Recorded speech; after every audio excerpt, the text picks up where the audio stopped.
Gracias por la comida, Brisa. Hell yeah.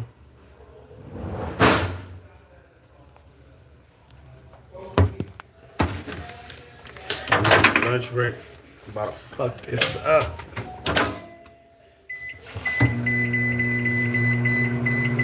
Me quise meter en live para poder agregar la otra cuenta, pero I was having problems with this.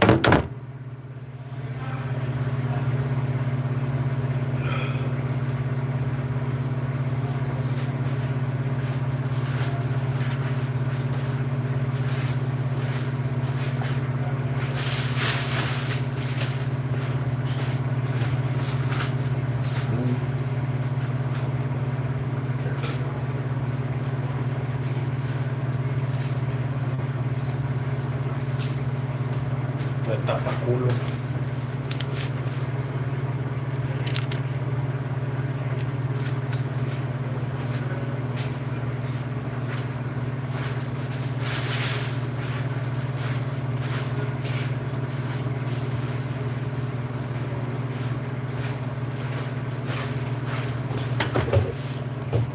También me aventó una soda a la Brisa. Qué belleza.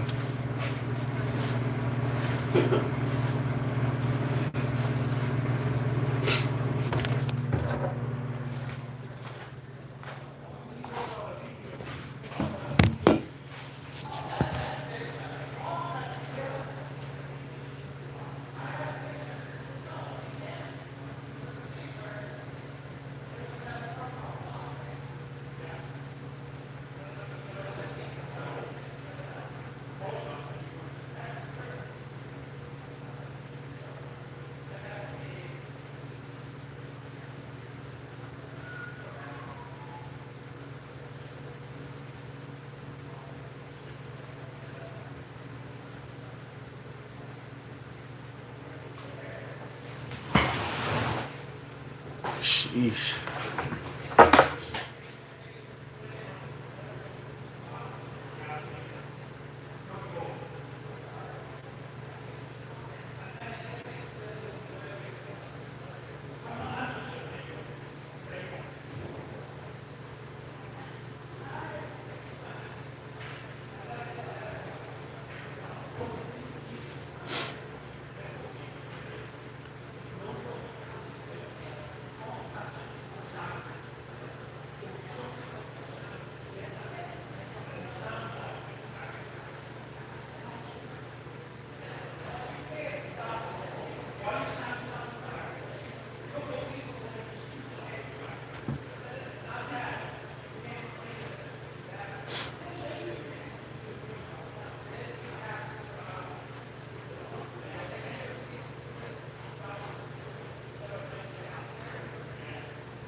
Verga que no tengo el...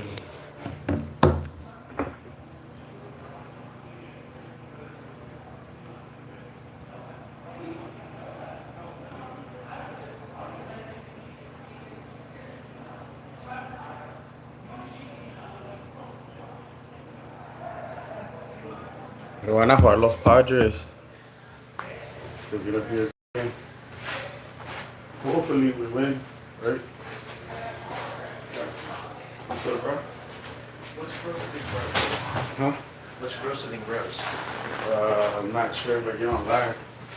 Never mind. I hear you. No thanks. I'm sure. It could be not suitable for YouTube. All right.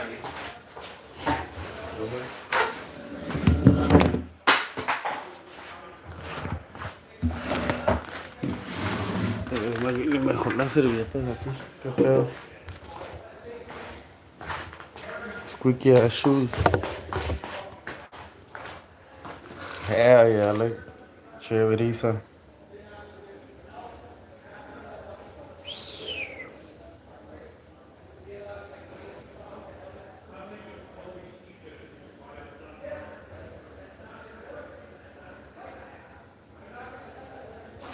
Let me clean this real quick.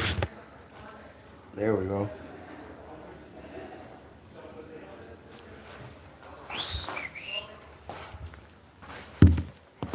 Chicanitas.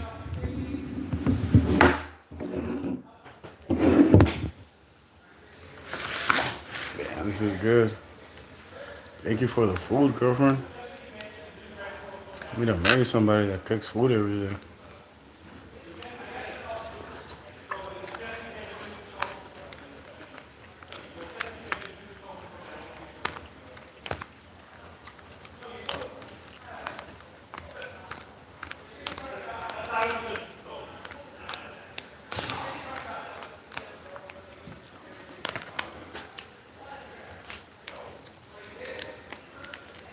Oh, what the hell? Me cayó el pinche tabatí en la nariz.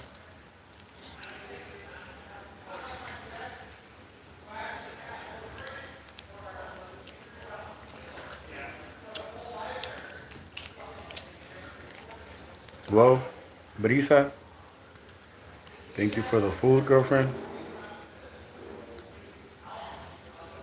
She's delicious.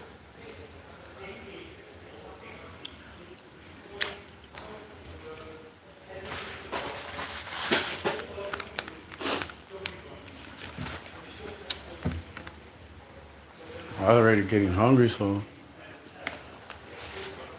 I was like, man, no más esperar hasta las 12, no manches, para comer.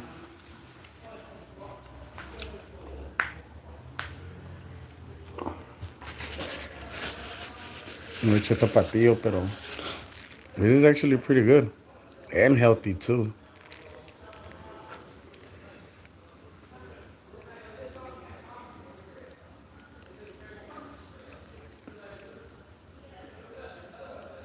Look at that. Oh, I don't get that many relax. But yeah.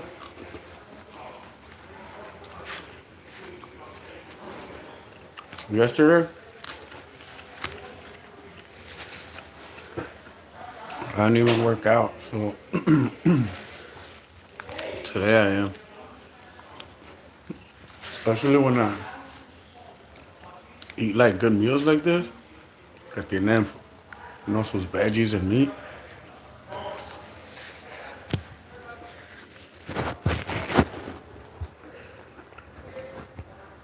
Más ganas me dan de hacer workout.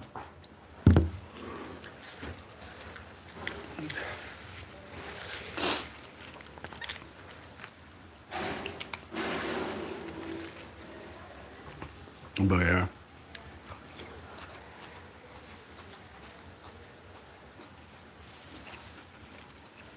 I'm gonna finish my lunch here real quick.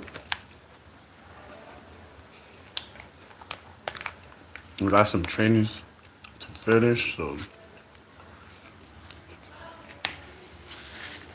that computer work, don't get me wrong.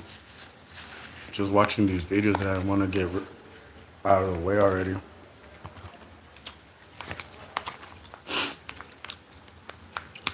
I always get caught up doing other things, and then I get stuck trying to finish all these things at the end of the fiscal year when I need to complete the trainings, and I'm not doing that anymore. So I'm gonna knock that out the way today. I already did 3 trainings. Yeah, this food is good. Thanks for the food.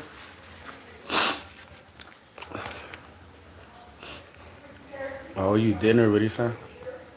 Or lunch or coffee or something for this. It came out good. And no tenía nada for lunch today at work, so I worked out. Thank you.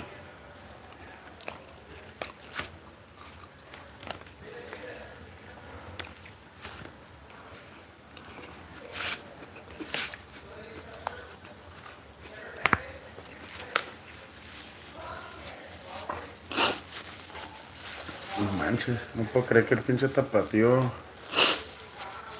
Me pique.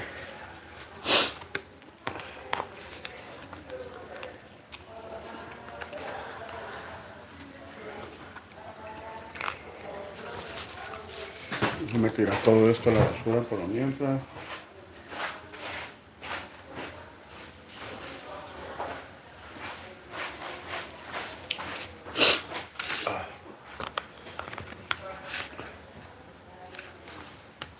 Yeah, I got 2 thumbs up so far.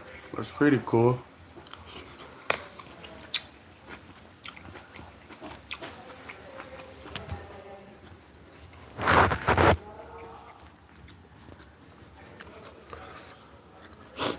Oh, dude, I love white rice. Actually, as one of my baby mamas like, hey, don't be stingy. Give me a bowl of rice. Hook me up.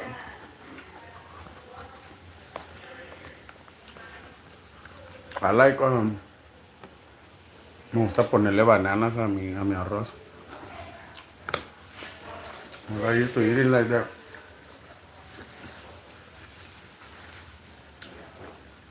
It don't matter what rice, white rice, orange rice. Me gusta siempre cortarle una banana a mi arrocito.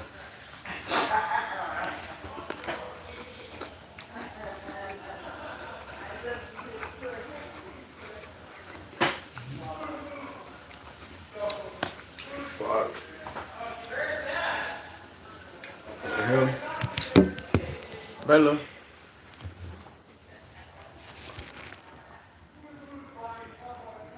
You smell the steak, Julia?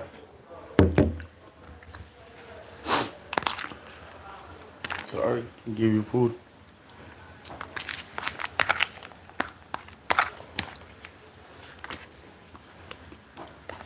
But yep.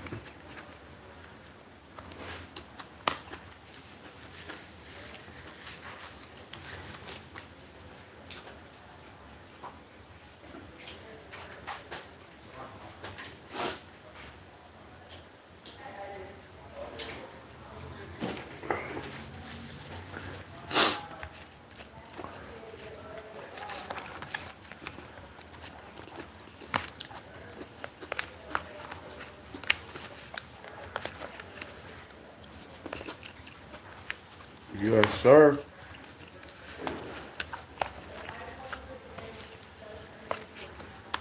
All the greens are good for you too.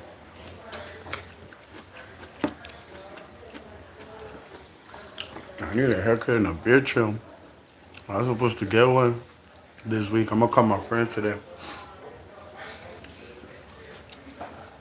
At least like a little trim. You coming in mustard, you know? Verga.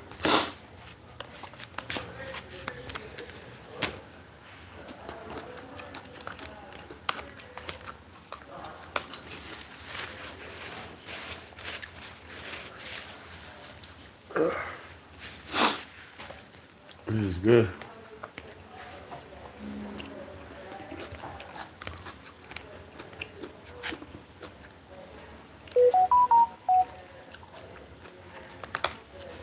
Verga.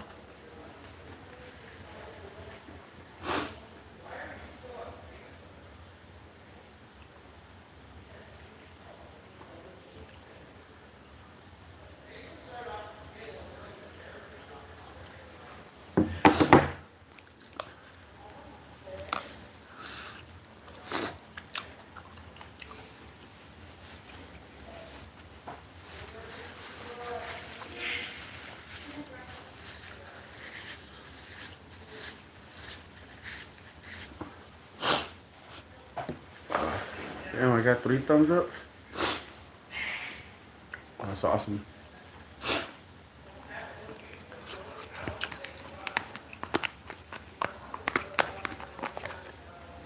You know what?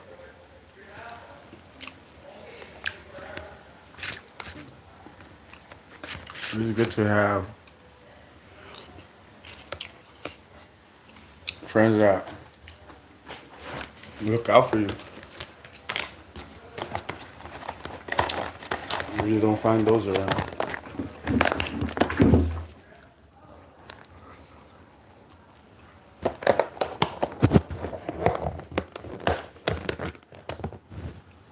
Bacha.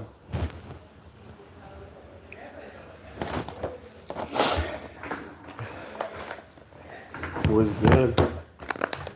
Gracias por la comida, chiquita.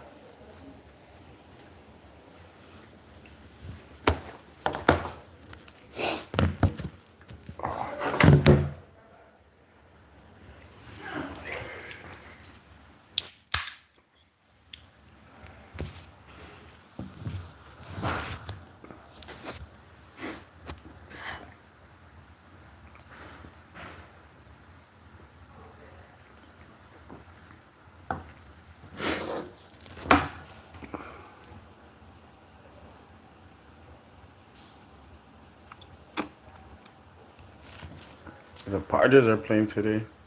Hopefully we fucking win.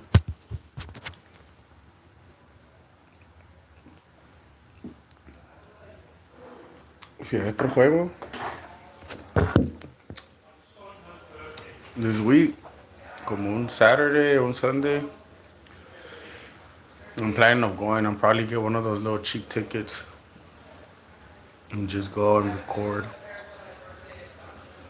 I'm not drinking there no more. I'd rather drink a beer somewhere else, because last time no tenía llenete y I bought like 10 tall cans and I'm like, what the fuck, $100? Over $100. It's too expensive.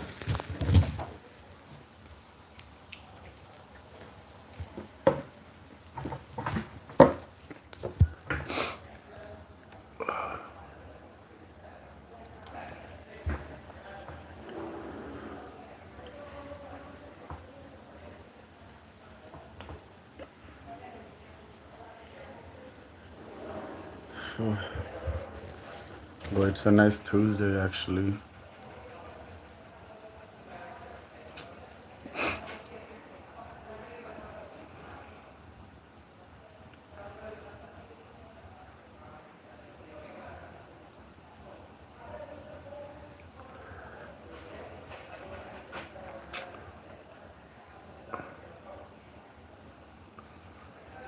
That's what I had for lunch today, you guys. I had some beef and some broccoli and some white rice. Ah, me saw that. Corn white rice. It was good.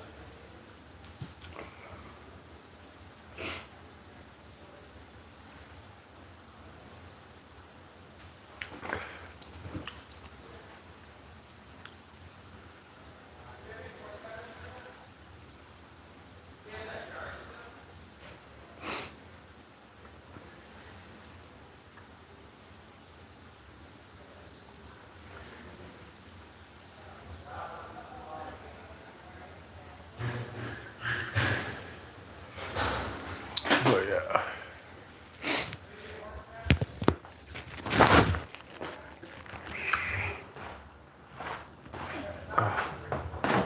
But that's on 19 minutes. I still got like 10 more minutes to go. Which will be over. Lord Jesus, look at that. That looks good. Hello. Hi.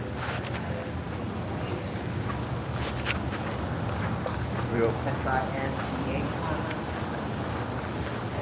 So, it's been a nice day over here at least.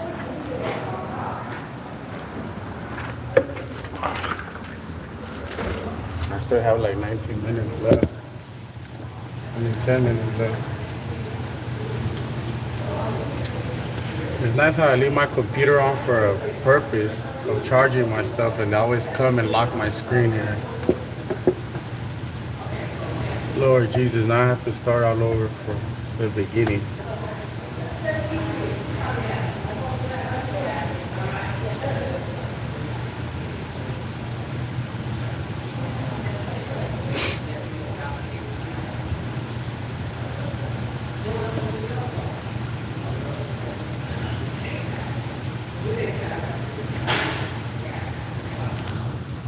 I'm gonna show you guys something.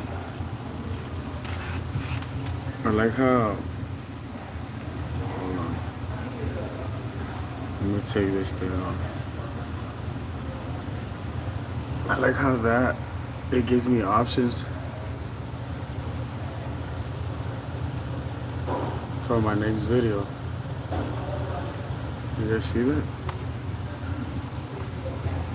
So it's basically telling me like, just give me ideas so when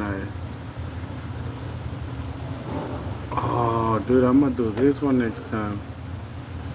These two. Got 9 minutes left on my break, you guys. The food was amazing. Check out my channel, you guys.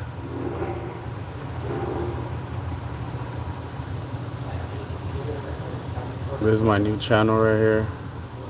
I'm trying to work where we actually kind of have right now 11 episodes. We're gonna start a podcast. This is one of my videos that I just uploaded. Let me see. All these are new over here. So it's just another day at the beach, you guys. Fireworks.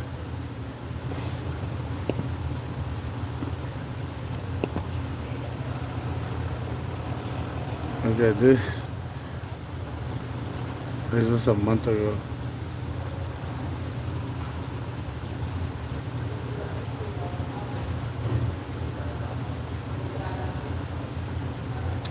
But let's see what else do we have here.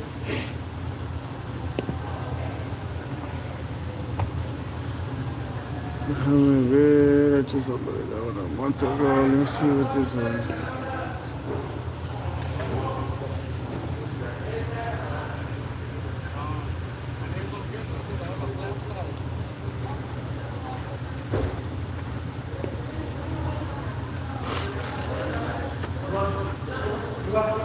Dude, ¿por qué se mira así? Oh, it's because I have the double side camera on both lenses. So this is one side of the lens right here, and this is the other side while it's recording me. There's my little black car, you guys.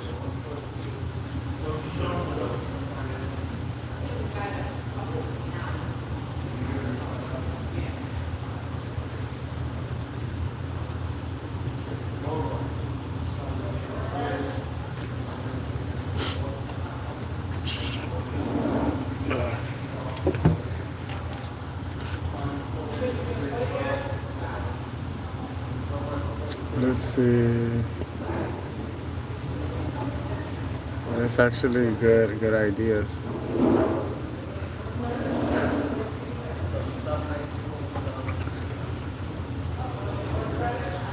I like that one too. Look what it has created for me, you guys. Like, look, my Royal Enfield. I made it into a cartoon.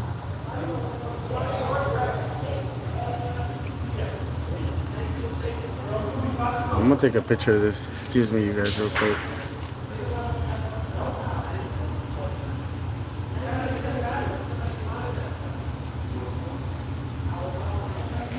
Oh yeah.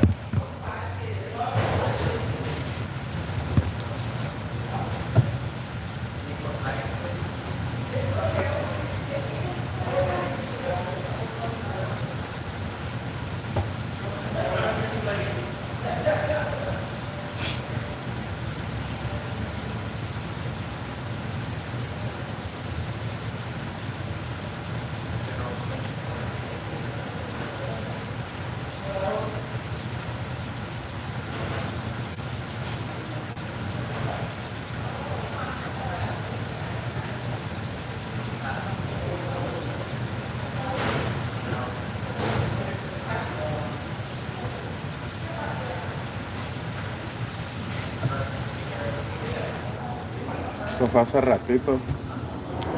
En la mañana cuando me fui a agarrar un chocolate. I was digging a chocolate, so I got chai tea and I mixed it with Mexican hot chocolate. I was like, oh. I was craving that last night. I was craving coffee.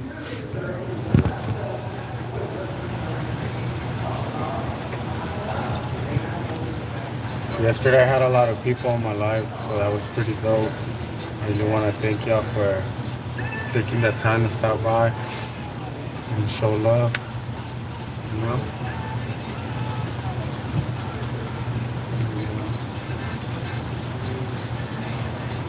my break's almost over. 4 more minutes.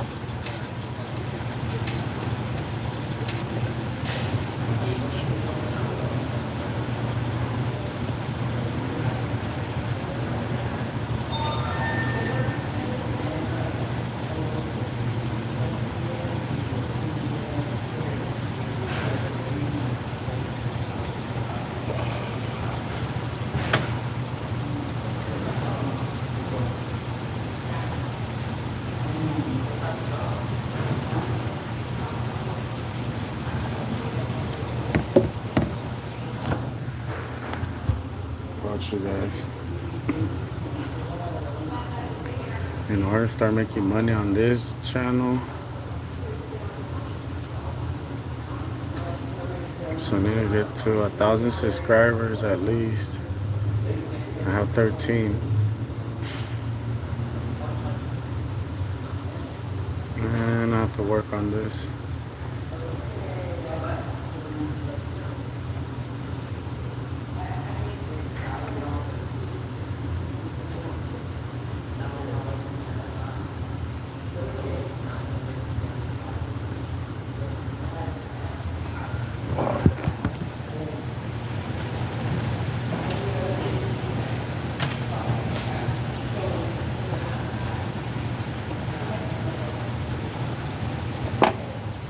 And then downloading YouTube's on my other, videos on my other YouTube account.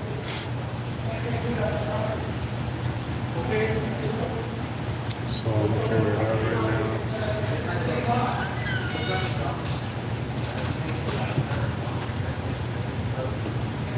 Yeah, I got 2 more minutes left for lunch.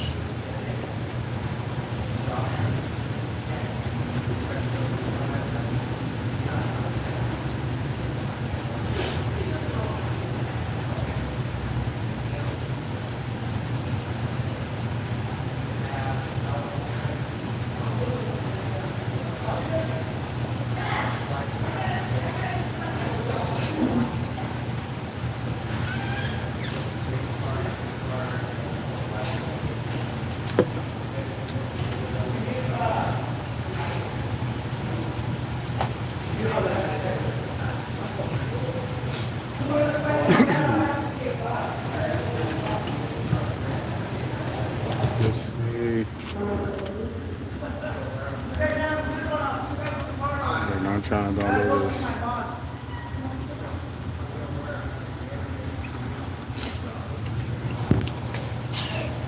Excuse me.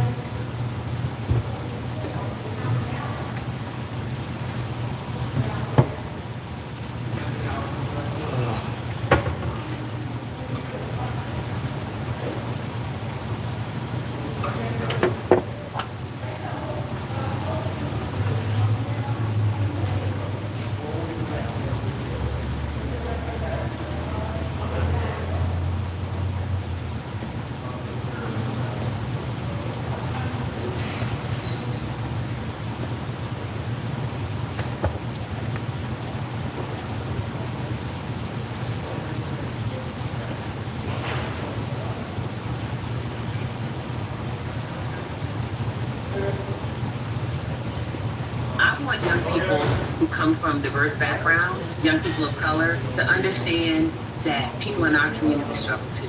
So many of us are taught that's a white people thing. And it's absolutely not. I want them to understand that the unique struggles that they experience, maybe as a multiracial person, as a black person, as a Latino Latina person, as a Native American person, as an Arab MENA person, as an Asian American Pacific Islander person, as somebody who might be any of those things and have a queer identity and or have a disability, that people from our communities have these challenges too. And there are people from our communities like us here today who are invested in listening to stories, who are invested in sharing our stories, and who are invested in supporting our young people. Welcome to Hope Starts With Us, a podcast by NAMI, the National Alliance on Mental Illness. I'm your guest host today, April Simpkins. I am the co-author of the New York Times bestseller, By the Time You Read This, The Space Between Chesley's Smile and Mental Illness. And I'm also a NAMI ambassador. NAMI started this podcast because we believe that hope starts with us. Hope starts with us talking about mental health. Hope starts with us making information accessible. Hope starts with us providing resources and practical advice. Hope starts with us sharing our stories.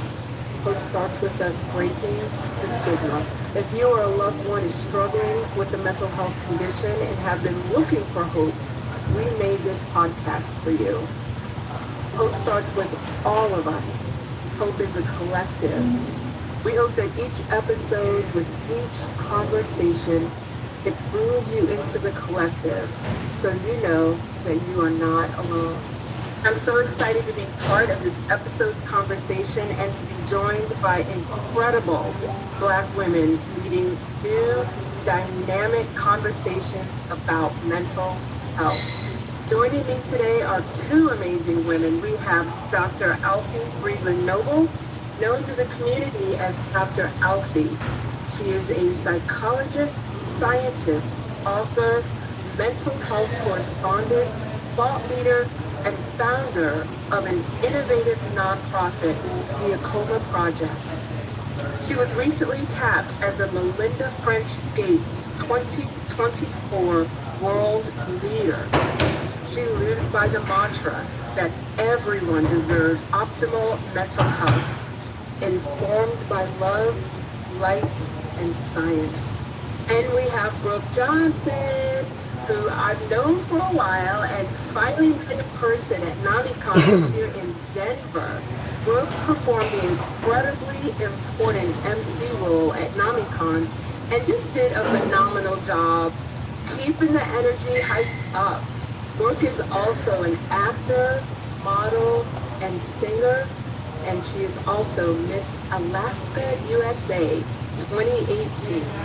In this episode, I want to dig into mental health and wellness, especially for Black women.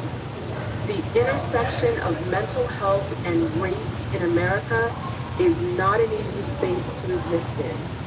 And you know what? As the title of this episode says, even strong Black women need help too. I joined NAMI as an ambassador 2 years ago, and the help, support, information, and resources I've received have helped me tremendously as I navigate life after losing my daughter Chesley to suicide in 2022. And as a wife, the mom of 6 children, a senior executive at a fast-growing company, and an entrepreneur, I know firsthand what it feels like to push yourself to be better, do better, and achieve more in spite of managing a mental illness. So, Brooke, with your background as Miss Alaska USA 2018, is the pressure to aim for perfection something you encounter? Oh yes, a lot of my life I have definitely struggled with the feeling that I'm never enough, and it gets frustrating too when you have these thoughts on the inside and you have someone being like, yeah, but like you've had all these great accomplishments, but it's like, yeah, but there's still this thing I haven't done and still this thing I haven't done, whether it be personal or career based. It's Oh, no manches. I was already halfway through that one. Oh man, I'm gonna have to start all over. I want young people who come from diverse backgrounds, young people of color, to understand that people in our community struggle too. So many of us are taught that's a white people thing. And it's absolutely not. I want them to understand that the unique struggles that they experience, maybe as a multiracial person, as a Black person, as a Latino Latina person, as a Native American person, as an Arab MENA person, as an Asian American Pacific Islander person, as somebody who might be any of those things and have a queer identity, and or have a disability, that people from our communities have these challenges too. And there are people from our communities like us here today who are invested in listening to stories, who are invested in sharing our stories, and who are invested in supporting our young people. Welcome to Hope Starts With Us, a podcast by NAMI, the National Alliance on Mental Illness. I'm your guest host today, April Simpkins. I am the co-author of the New York Times bestseller, By the Time You Read This, The Space Between Chesley's Smile and Mental Illness. And I'm also a NAMI ambassador. NAMI started this podcast because we believe that hope starts with us. Hope starts with us talking about mental health. Hope starts with us making information accessible. Hope starts with us providing resources and practical advice. Hope starts with us sharing our stories. Hope starts with us breaking the stigma.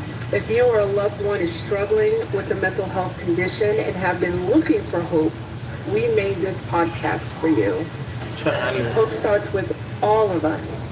Hope is a collective. We hope that each episode, with each conversation, it brings you into the collective so you know that you are not alone.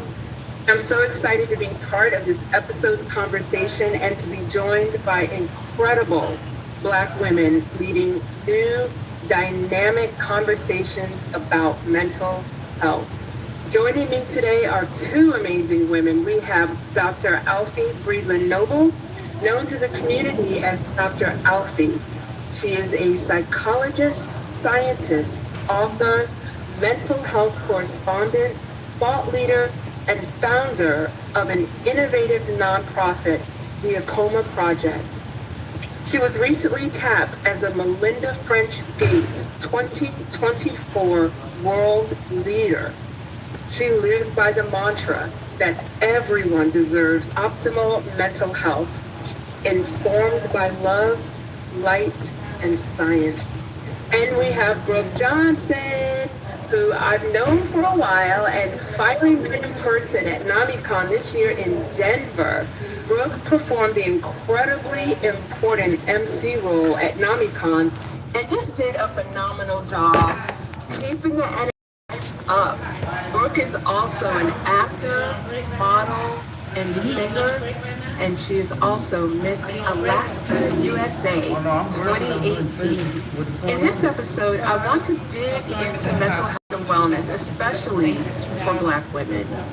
The intersection of mental health and race in America is not an easy space to exist in. And you know what? As the title of this episode says, even strong Black women need help. My name is Eric. I joined NAMI as an ambassador 2 years ago, and the help, support, information, and resources I've received have helped me tremendously as I navigate life after losing my daughter Chesley to suicide in 2022. And as a wife, the mom of 6 children, a senior executive at a fast-growing company, and an entrepreneur, I know firsthand what it feels like to push yourself to be better, do better, and achieve more in spite of managing a mental illness. So, Brooke, with your background as Miss Alaska USA 2018, is the pressure to aim for perfection something you encounter? Oh, yes. A lot of my life, I have definitely struggled with the feeling that I'm never enough. And it gets frustrating too when you have these thoughts on the inside and you have someone being like, yeah, but like you have had all these great accomplishments, but it's like, yeah, but there's still this thing I haven't done and still this thing I haven't done, whether it be personal or career based. It's like, sure, I've done some cool things, but I still don't feel that fullness. And I think that for me comes from like my childhood trauma of doing things and then just never feeling like I'm ever enough or I had enough validation for my hard work. It was always like, okay, good job. And I mean, there was praise, but it always just kind of felt as if it wasn't enough to shield me from the abuse that I might have encountered. So it was very confusing to me because it's like, okay, but you're saying that I did a good job, you know, at my game, or I did this here, but then like you treat me negatively. It's like, will I ever be enough? And I think it really got bad when I got to middle school because of like hormones and going through puberty and all that kind of stuff. And, you know, you're picking the things you want to do in life and you're choosing your career field, and something would just always like feel wrong. And that got really hard for me. I think when I won Miss Alaska USA, I tell a lot of people that that job saved my life, because up until that point, it was like, I want to do this and I want to do this and I want to reach people and I want people to listen to me. I want people to hear me. I have something important to say. And while I was on my pageant journey, I was always trying to be somebody else because it never felt like I was ever good enough. So I would straighten my hair, I would look like this, I would get this type of dress, I would say these things in the interview, I would be pageant Patty because I'm gonna be perfect because I want you to choose me. And the year I won was actually the first year that I was myself. I was sassy, I was fun, my hair was curly, I wore the dress that made me feel amazing. And the moment I won, literally on that stage, I was like, oh my gosh, being myself is enough. Finally. Being myself is enough. Finally.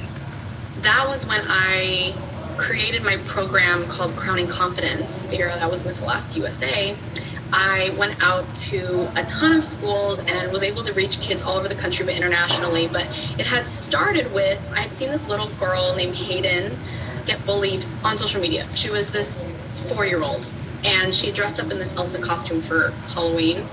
And her mother had posted it, and it kind of went viral, and people were talking, but little kids were calling her fat and all this kind of stuff. And I had just seen it pop up, and so I messaged her mom, and I was like, hey, can I send Hayden a crown? Can I just like make her know that she's a queen? Because a 4-year-old should never feel that low, you know? And she was like, yes, would love that. And I kind of had this idea. I was like, oh my gosh, wait, why can't I do that? Because I always said that I want to be the person my 13-year-old self needed. So I have crowned like thousands of little girls with crowns, and of course, like based off of age range, I would go to elementary schools to high schools, and I would talk about mental health awareness and self-esteem. But one thing that I definitely wanted to get out there was like, okay, I have this shiny crown on my head. Oh, I look so cool, but like I was where you were. And the first school that I actually went to was my middle school, the one that I had started having ideations and really, really bad self-esteem issues had started. And it was really cool because I was like, I've sat in this classroom and have not wanted to be here. I've not wanted to be alive in this classroom. And so it was this really beautiful full circle moment to give that to other kids. So even though there is pressure, and of course, even after Miss Alaska, whenever I have shared my story or if I talk to young children, it reminds me of like, okay, you're here for a reason. You know, your pain is not in vain. And I try to keep remembering that. Thank you. That's very powerful. Thank you.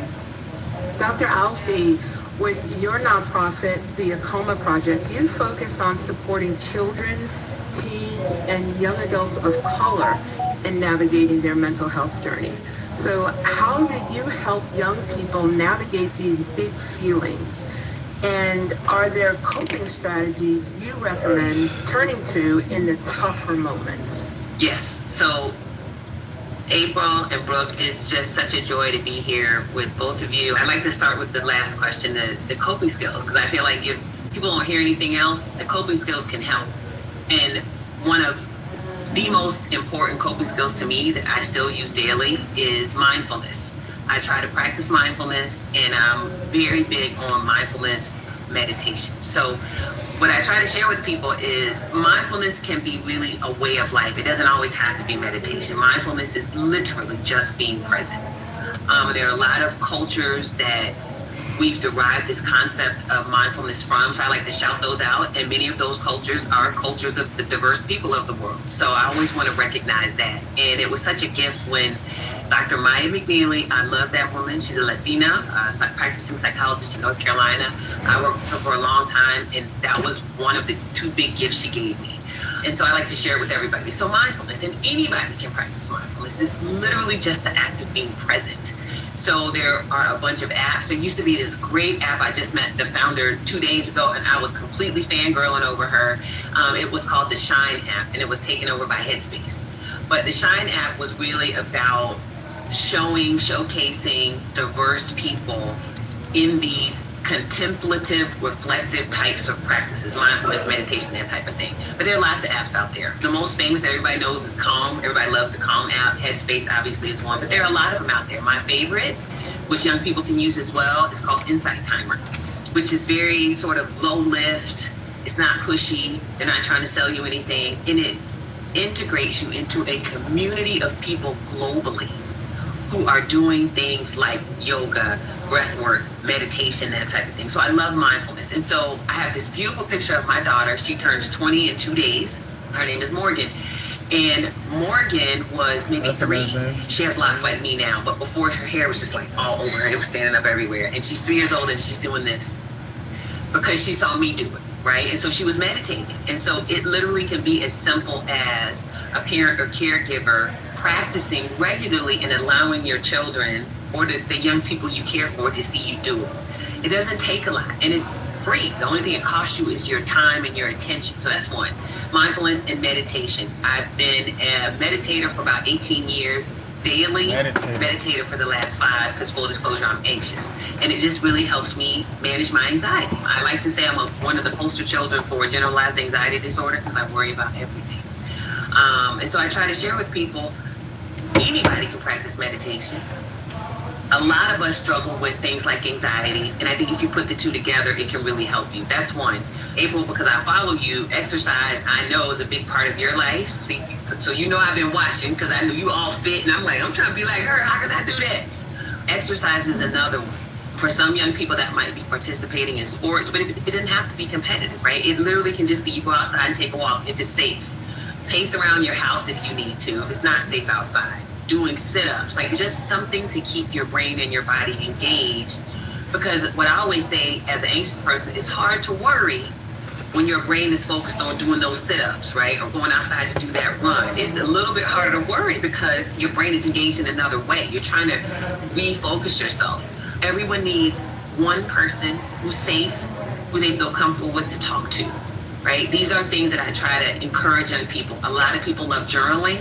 If you don't want to write it down, I tell people talk it out, right? Sit in your room, go in the bathroom, close the door so nobody hears you, and quietly talk it out. You can look in the mirror and talk it out. But I think the main thing is we just want young people to have a sense that every single person on this planet has struggles. No one is immune to struggles. No one. And so if we understand that we're not alone, like Nami and one of my favorite people ever, Mr. Gillison, Dan, he said don't call him Mr. Gillison, that's his dad, but Dan tells us, like, you're not alone. And so people need to know that. So it's so beautiful to hear somebody like Brooke, who's so beautiful, who honestly reminds me of your daughter, Chesley, to say that she struggled with things, right? April, I know you did. I know I did. So to hear and listen to other people share their stories of how they are on their journey or how they walk through a particular challenge.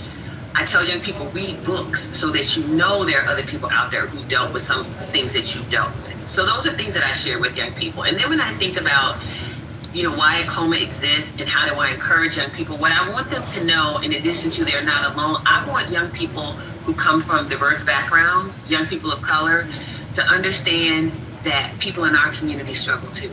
You know, so many of us are taught that's a white people thing, and it's absolutely not. And in addition to them knowing that everybody struggles, I want them to understand that the unique struggles that they experience, maybe as a multiracial person, as a Black person, as a Latino, Latina person, as a Native American person, as an Arab MENA person, as an Asian American Pacific Islander person, that as somebody who might be any of those things and have a queer identity and or have a disability, that people from our communities have these challenges too. And there are people from our communities like us here today who are invested in listening to stories, who are invested in sharing our stories, and who are invested in supporting our young people. Because dealing with things like racism, sexism, homophobia, transphobia, Islamophobia, anti-Semitism, all of these things impact our mental health. And so at Acoma, our goal is to really fill that void of allowing people to see themselves reflected in the conversations about mental health. So I couldn't be more honored to be here having this conversation about us as Black women, diverse Black women, all kinds of backgrounds, and to let people know, you know, as people say that cliche, it's okay to not be okay, but it's not okay to not get help. We don't want people suffering, right? And so at Acoma and NAMI and with each of you ladies, what you do, our goal is to really shine a light and help people understand. Don't be over there in the shadows hiding, struggling. Let somebody know. And there are people out here who love you, who want to help you, and who want to be supportive. And really, that's just our mission at Acoma, is to let people know that they're seen, that they're heard, and that they're valued. I love that. Thank you. You're awesome. Thank you. Sorry, I just reflected back. I am a reflection of this one young African sister years ago. I never forgot it. Every time I think about it, I want to burst into tears. She was just stunningly gorgeous. We were talking at the end, and I said, "Oh my God, you are so gorgeous. You must hear that all the time." And she said, "Thank you, but Queen, I need you to understand I'm merely a reflection of you." So I share that with you. And I just was like, okay. Thank you. Thank you. I just reflected back. You ladies are awesome. I receive it and I just reflect it back as well. Or reflecting that back as well. Same. I love what you said about the importance of, you know, parents and the adults in a young person's life doing these things so that the children can see it in action and reflect what they see. I think that is so, so important. And I'm glad that you said that and that you made that point. July is Bebe Moore Campbell National Minority Mental Health Month. And each year, NAMI champions this awareness-raising month, and Bebe Moore Campbell was a trailblazing Black woman who became a leading mental health advocate, even starting a NAMI affiliate in Los Angeles, now known as NAMI Urban Los Angeles, which is phenomenal. What does it mean to you to have this month dedicated to mental health in minority communities? There's no other word to describe it other than it's amazing because it's validating. One thing we are much better at, but will always need to work on, is understanding that somebody's ethical background will give someone a different perspective of how they navigate this world. And speaking as a Black woman, I could tell you, and I'm sure a lot of other women would agree, or men and women, in 2020 with all of the Black Lives Matter movements and George Floyd and Breonna Taylor, I mean, my mental health already going bad because of the pandemic and being stuck in the house all day. A lot of people don't relate to the fact of how it felt waking up every day seeing someone else in our community has passed violently. Not even like, oh, they passed away. It's like, no, this is a violent crime. And just seeing that reflected. These people look like our family members. These people are our family members. These people look like our cousins. You know what I mean? So many people who are not in our community could have compassion or be like, oh, wow, that's really sad. But a lot of people in our community internalize that. And I could even tell you, for me, already having feelings of like not feeling good enough, it's like, dang, this country doesn't want me here. That's what it felt like when someone tells you to stop talking about Black mental health, or someone tells you to stop talking about Black Lives Matter movement, or what have you, anything that has to do with my background. When people are like, oh my gosh, you're making it about race again. Oh my gosh, you're this. It's so invalidating and it's very frustrating. And so I feel like when we're talking about mental health in a minority aspect, it's so important and amazing, because there are so many things that people don't talk about in their own communities, and having awareness of it and having compassion for other communities as well is beautiful. I mean, I could tell you there was a magnet on my refrigerator that said, "You're too blessed to be stressed," growing up. It's still there. And so that was a great thing to look at every morning while I was suffering deep inside. It was contradictory, because it's like, okay, yes, I was blessed to have a house. You know, I have money to do extracurricular activities. I can eat. There are people who don't have those things, but also I am struggling heavily. So what do we do? Like, what does a 14-year-old do with that message coming at you? And then you go to church and it's like, obey your parents, this and that. And of course, like, faith is so important too with mental health, but I also think there are a lot of messages that can invalidate a lot of experiences. So either way, I think it's amazing and so important, and it needs to even happen on a bigger stage. And I'm so happy we're here having this conversation. I remember B.B. Moore Campbell, if I remember correctly, wrote a book called 72 Hour Hold. And I remember that book. Like, I was a young adult when that came out, and nobody Black was talking about mental health back then except for her and Terry Williams, who wrote a book called April, you probably remember Black Pain. I still have both of those books. And I remember when I started my career, this was the early 2000s, I bought a bunch of copies of both of those books, and I would give them out to people when I would go do presentations, because it was so meaningful to me that somebody Black was talking about it. And then it was these two super duper powerful, beautiful, brilliant Black women. You know, I really remember Terry Williams, you know, like huge in PR. It's just like the who's who of anybody roster, you know, that she worked with. And she was talking about what it means to be a Black woman, just everything that you said, Brooke, the burdens that you carry that you don't really have space to talk about. Like, who are you supposed to talk to about that? And 20 years ago, you definitely weren't talking about that stuff, right? So it was like, suck it up. And it was also, in addition to this idea of too blessed to be stressed, which I understand the sentiment, like you said, Brooke, but there's something about it that just makes me uncomfortable, because I think that's one of the things that pushes people into the shadows, where they feel like they can't talk about what they're struggling with, because there's this bad juxtaposition of, if you're stressed, then you're not faithful enough. That's sort of the undercurrent. Now, I'm happy that there's so many pastors and people of faith out there changing that narrative. But I think for so many of us, I'm Gen X, for so many of us who are Gen X and older, that's a hard narrative to push through, because that's not what we were taught. So having somebody like Terry Williams back then say, yeah, no, we struggling, and you need to understand what the struggle looks like. And to your point, Brooke, that the struggle looks like different things depending on who you are. And so this idea of being able to freely talk about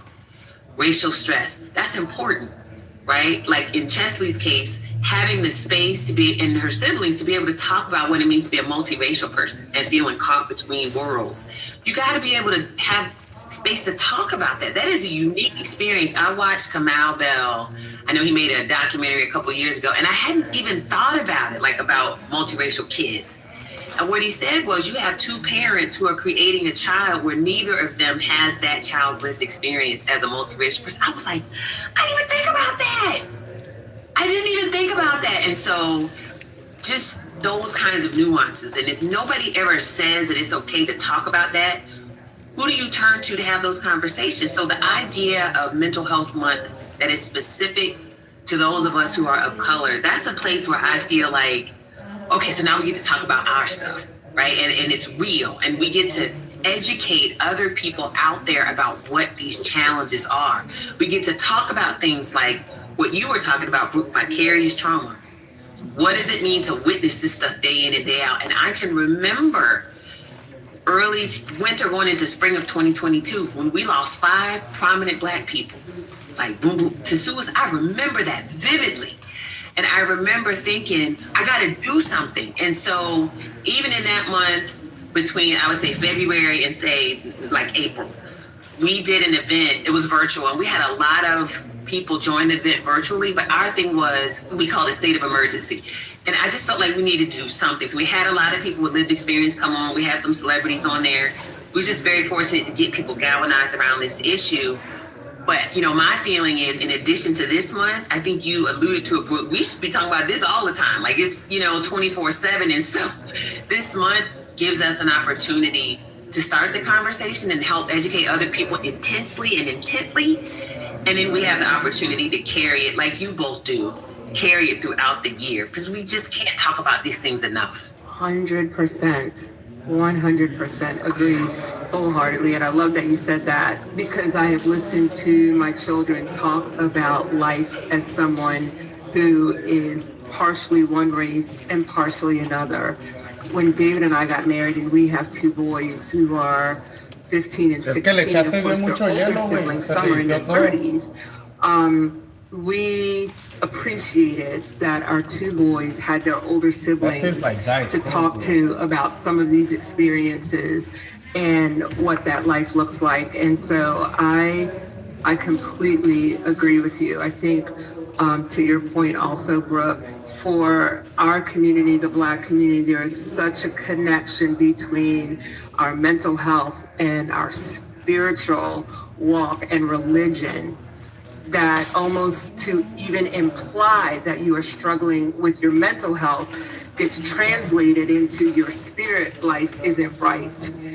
And I think that does shut down a lot of conversations that need to be had. Like you, Dr. Alfie, I am a Gen Xer, and I do not recall anyone when I was growing up talking about mental health. I don't even remember it as a topic of conversation. If someone was struggling, you were told to pray about it, go to church, you need to get your spiritual self right, shake it off, and that was it. You move forward.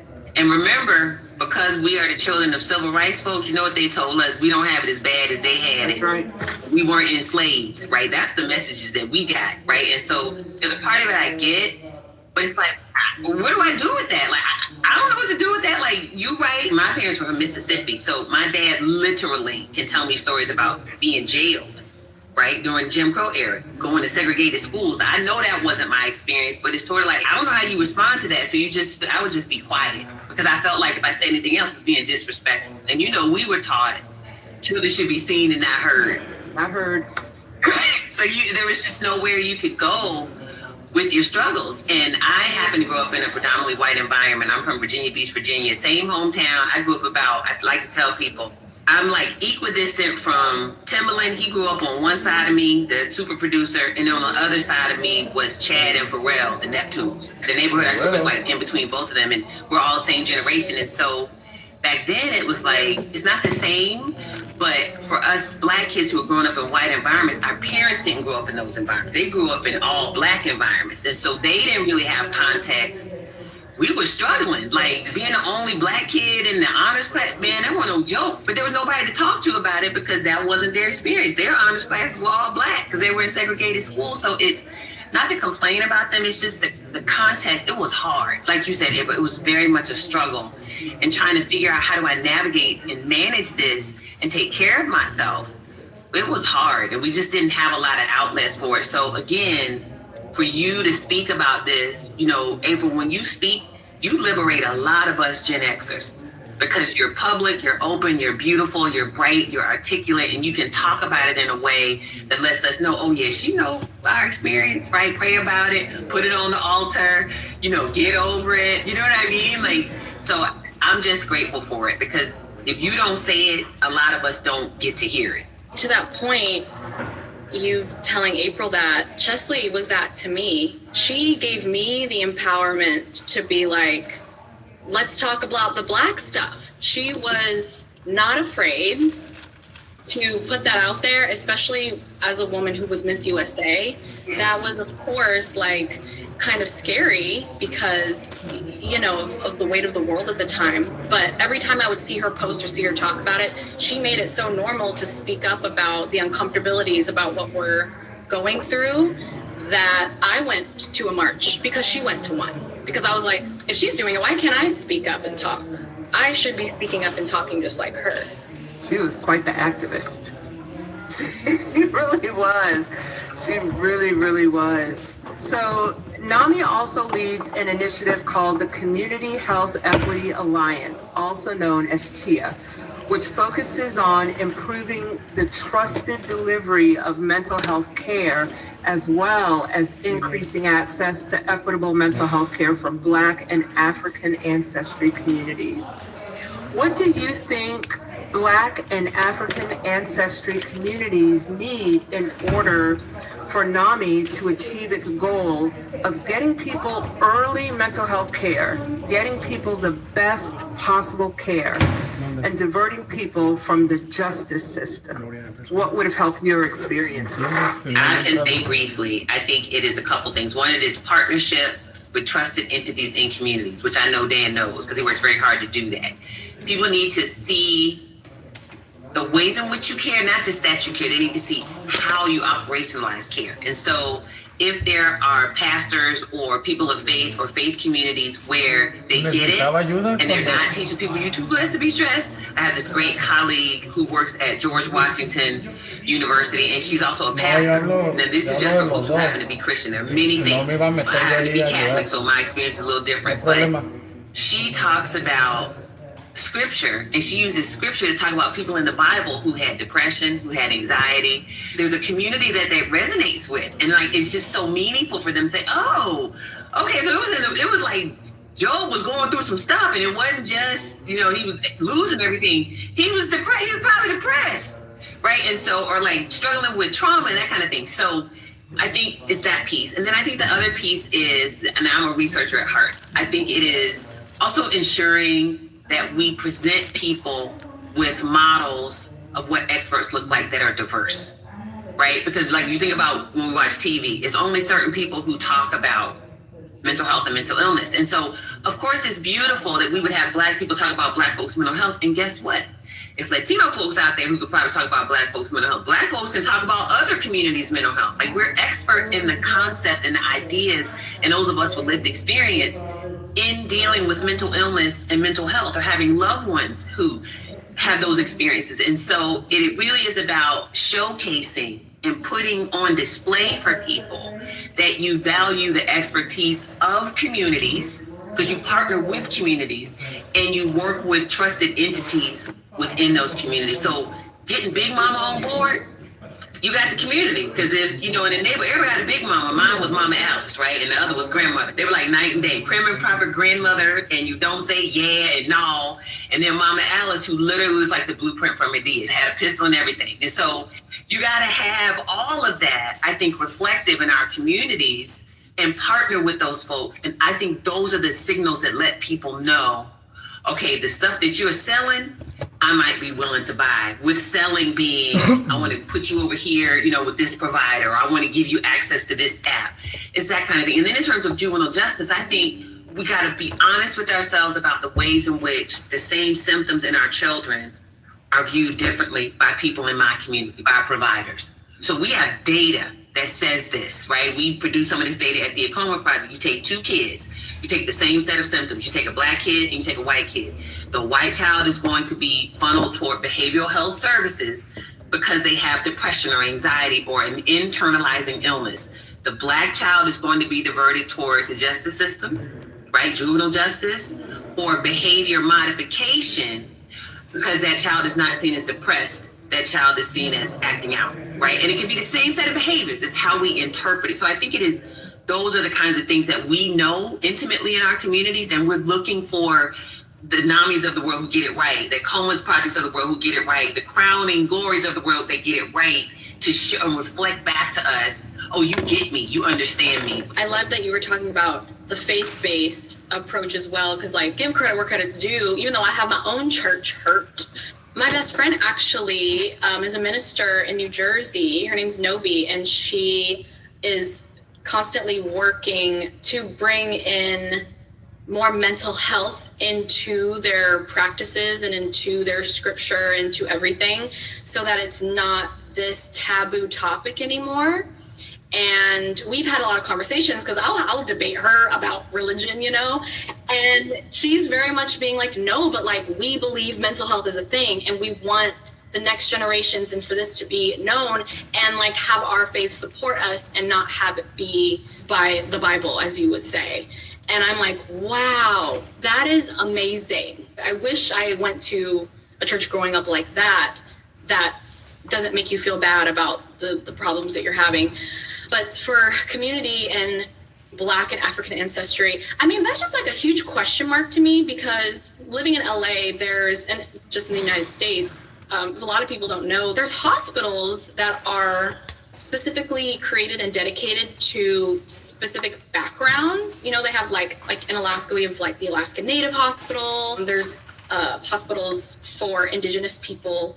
And I kind of always wonder, why isn't there like a Black and African ancestry hospital for us? Not just like a community space, not a YMCA, a hospital, so that people can go there and get sickle cell treatment, because that is, you know, something that mostly our community deals with, or mental health, you know, after this specific trauma or that trauma.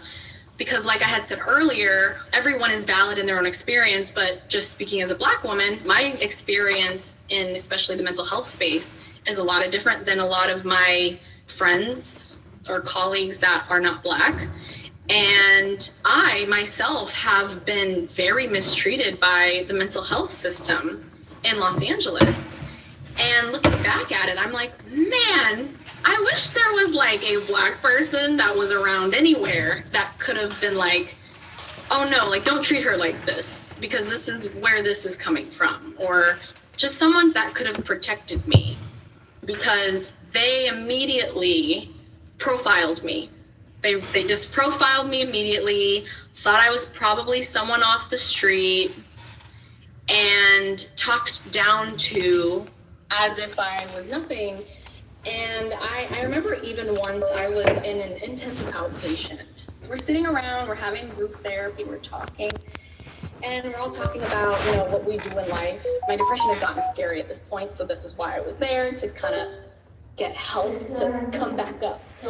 And I was like, yeah, actually, I'm a national ambassador for NAMI.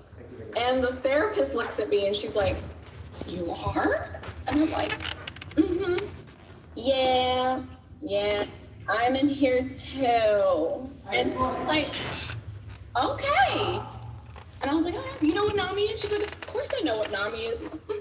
Yeah.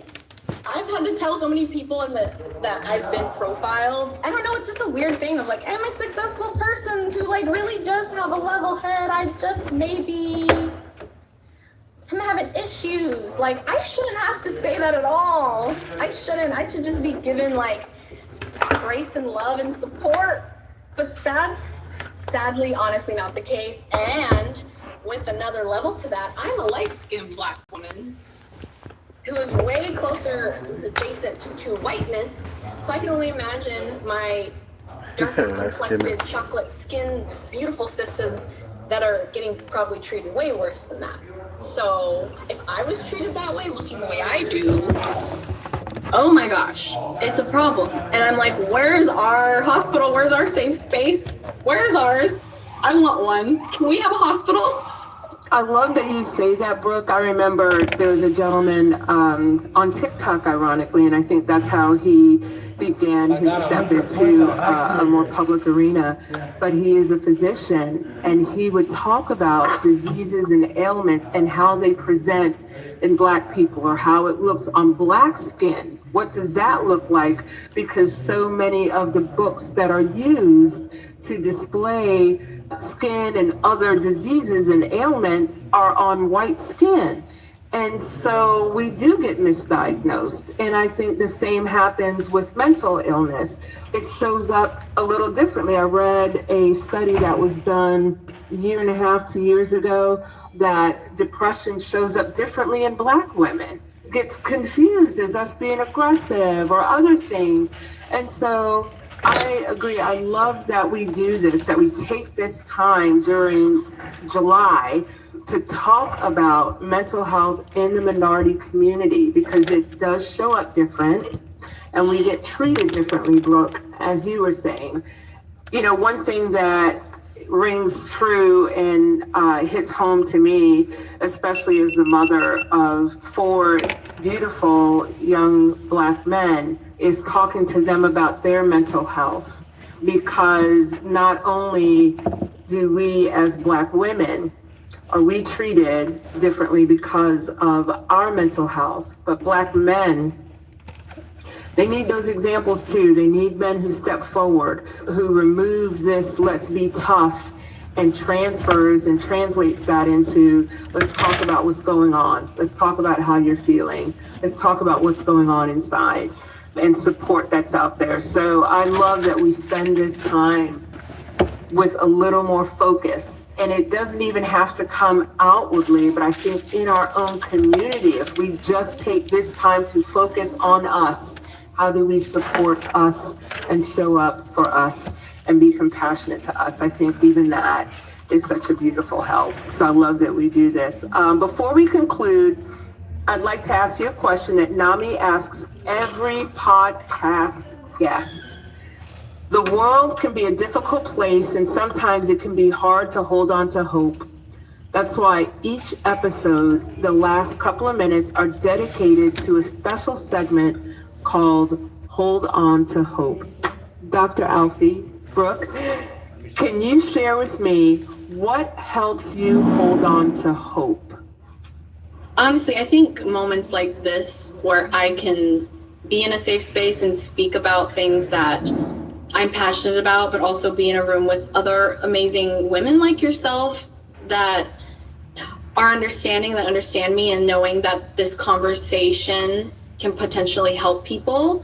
Because like I said, you know, that title I had saved my life. And I think throughout my life, I've, you know, we'll go ups and downs and all that kind of stuff. And even like this past month has kind of been like sad, not sad, but like I've just felt meh, edge of depressed. You know, I feel like I'm in this transition period in life and I don't feel great.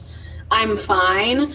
But all of a sudden, I feel so much better after this conversation. And it's like, I hold on to these future conversations that I'll keep having. And I need to remind myself, it's like, no, you're here for a reason. You have other like-minded, amazing individuals who also want to make an impact in this world. And just to keep connecting with them so that it fuels your passions and your insides to make you feel like you do have something going on and that you are enough just presenting as the way you are. That I hold on to. You know, I'm going to hold on to this conversation for like 3 months. Just be like, oh, you're sad, Brooke. But remember that, the podcast conversation. It made you feel so great. I might need to get with you, Dr. Alfie. I need to work on my meditation. I'm so bad. I can't meditate to save my life. I try so hard. I'm gonna give you a quick trick and a tip for it. Don't try to do it too long. Try 30 seconds and congratulate yourself for 30 seconds and congratulate yourself for 30 seconds. And you just build. And meditation doesn't have to be sitting still. I had a girlfriend, Dr. Deborah Budding. She's one of my white girlfriends. She's a psychologist who focuses on neurodiversity. She's lovely. She's out in LA. She taught me meditation doesn't have to be sitting. You can be running, you know what I mean? You can be cooking. That's why I like mindfulness, because it's just focusing on what you're doing in the moment. That can be your meditation. So I hope you will always encourage yourself that you already do it. You might just not think of it as mindfulness and or meditation. So give it little bits, 30 seconds a day, do that for a while, and then say, okay, now I'm gonna go for a minute. Now I'm gonna go for a minute and a half. Just give yourself little increments, and I promise you, you can do it. You can totally do it. But with that said, anytime I can be helpful, call on me. Oh, yes, girl. We're friends now. Yes, besties. The only thing I would add in terms of this idea of what gives me hope. What gives me hope is there's this thing that I always say. I came up with it a long time ago when I was meditating, and it is, may you proudly and easily share your light with everyone you encounter, knowing the goodness of the universe in every moment. And that's it. And I try to reflect that back to myself, because even when stuff is hard, the universe is good. The people might be cutting up, but the universe, I think at its core, I'm not even glass half full. I am the person who's like, I'm glad there's something in the glass that I can drink. Do you know what I mean? I'm just glad it's there. So for me, that's what it is. And if I may, I would love to hear if you would share with us, April, what gives you hope? Because I know you're the host, but I really would love, because you inspire me. You really do inspire me with your tenacity and your focus and your beauty and your just lovingness. If I may, I would love to hear what you think. One of the things that helps me hold on to hope, to Brooke's point, is this, that we are now talking about mental health and mental wellness out loud, in public, in open spaces where we can be seen and heard, which by living this way, by living out loud, we are showing our young people that you are not alone. When we can look at someone and say, we're able to do this because we are taking care of ourselves. We're able to do this because we are mindfully meditating, and let them hear that and see that and be able to mirror that. That is what gives me hope.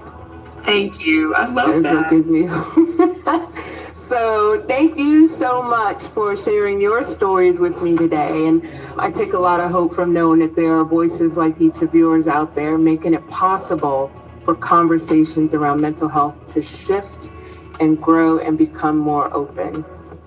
This has been Hope Starts With Us, a podcast by NAMI, the National Alliance on Mental Illness. To learn more about NAMI's Community Health Equity Alliance, head to CHEA.NAMI.org. That's CHEA.NAMI.org. If you are looking for mental health resources, you are not alone. To connect with the NAMI helpline and find local resources, visit NAMI.org/help or text helpline to 62640. Or you can dial 800-950-NAMI or 6264. Or if you're experiencing an immediate suicide, substance use, or mental health crisis, please call or text 988 to speak with a trained support specialist, or visit 988lifeline.org. I'm April Simpkins. Thanks for listening, and be well.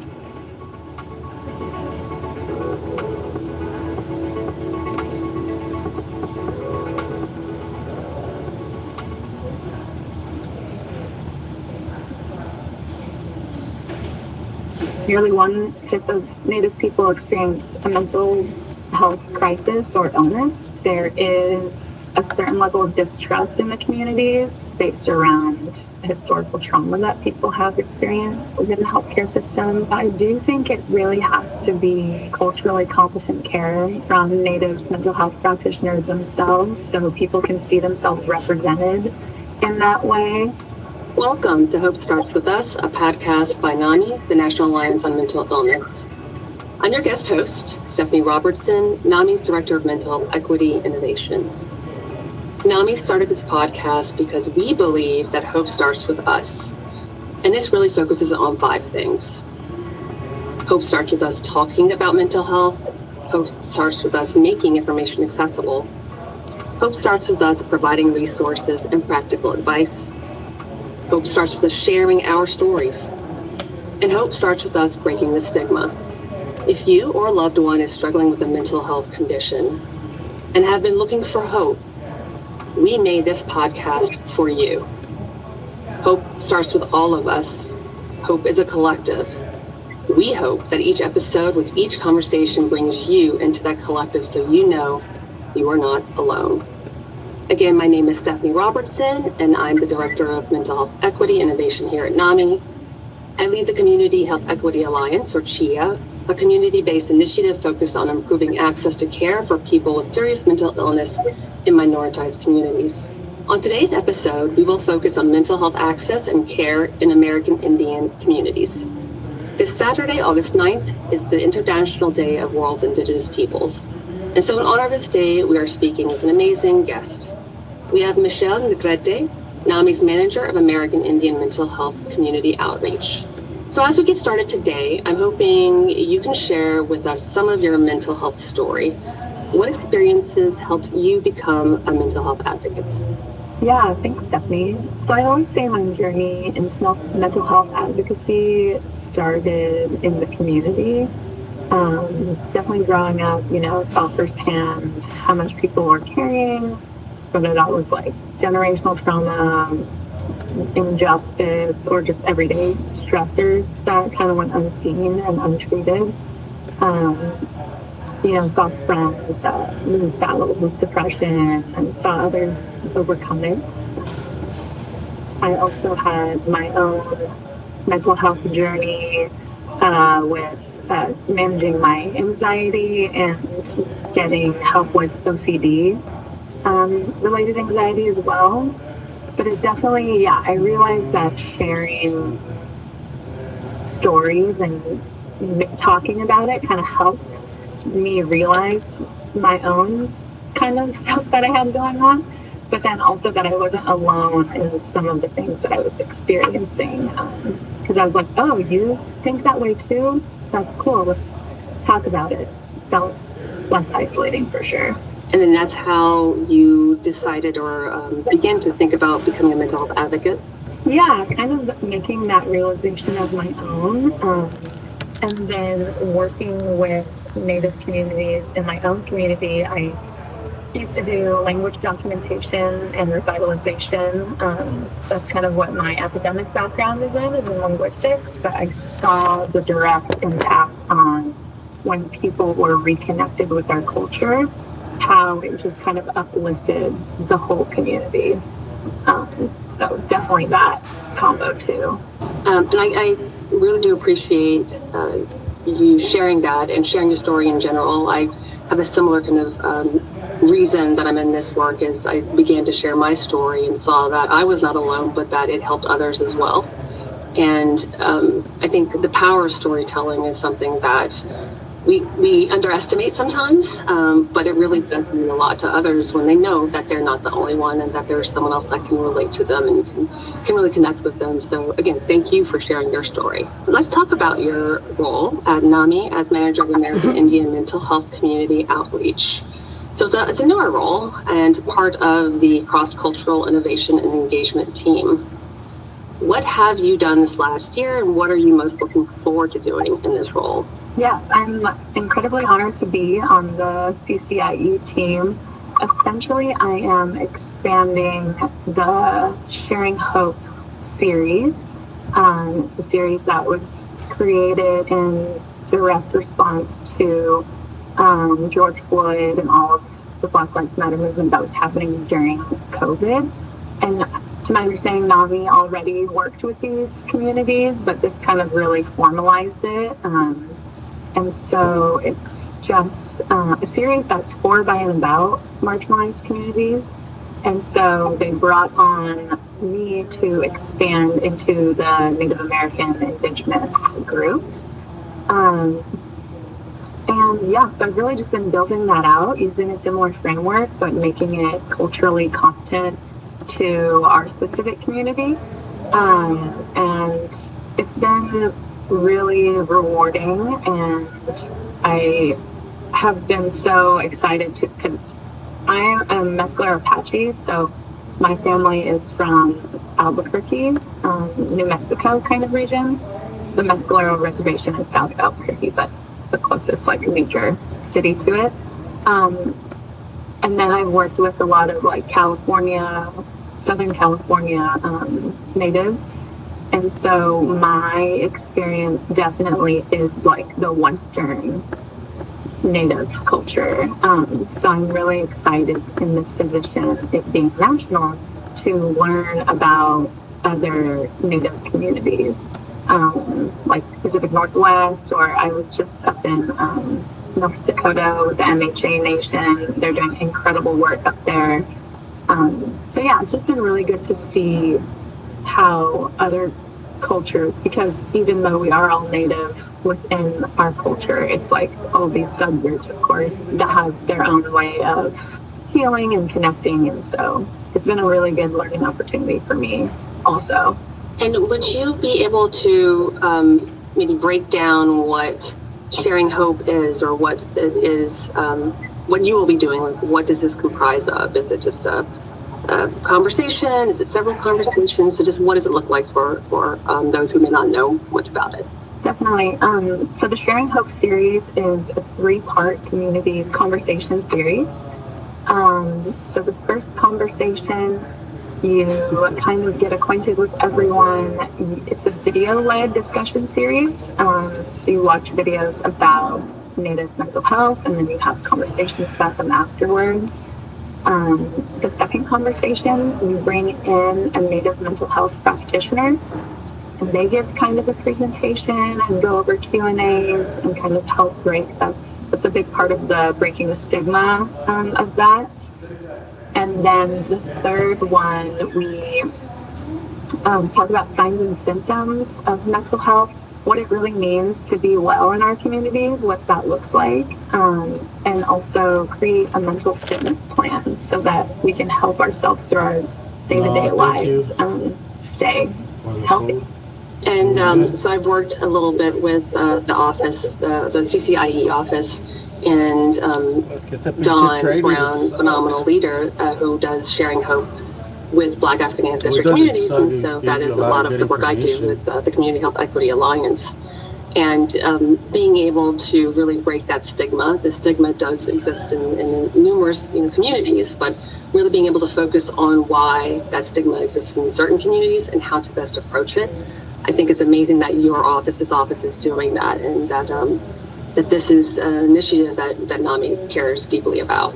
So I'm going to switch gears a little bit, and I want to talk some data here. In 2019, there are stats that showed that nearly 1/5 of American Indian indigenous people in the U.S. experienced a mental illness. Could you share some barriers to mental health care for American Indian communities? And what do you believe are the biggest reasons for these rates of mental health conditions in these communities? Yeah, it's that 2019 statistic. Nearly 1/5 of Native people experience a mental health crisis or illness. That's a significant number, and it is likely underreported, and it is possible that it's higher now, specifically post-COVID, where a lot of our communities were heavily affected. But I believe the biggest barrier is just access. A lot of folks are on rural or remote areas where there are few, if any, mental health professionals. And then if there are, some of these places are huge, and just getting to that care via transportation can be a big barrier as well.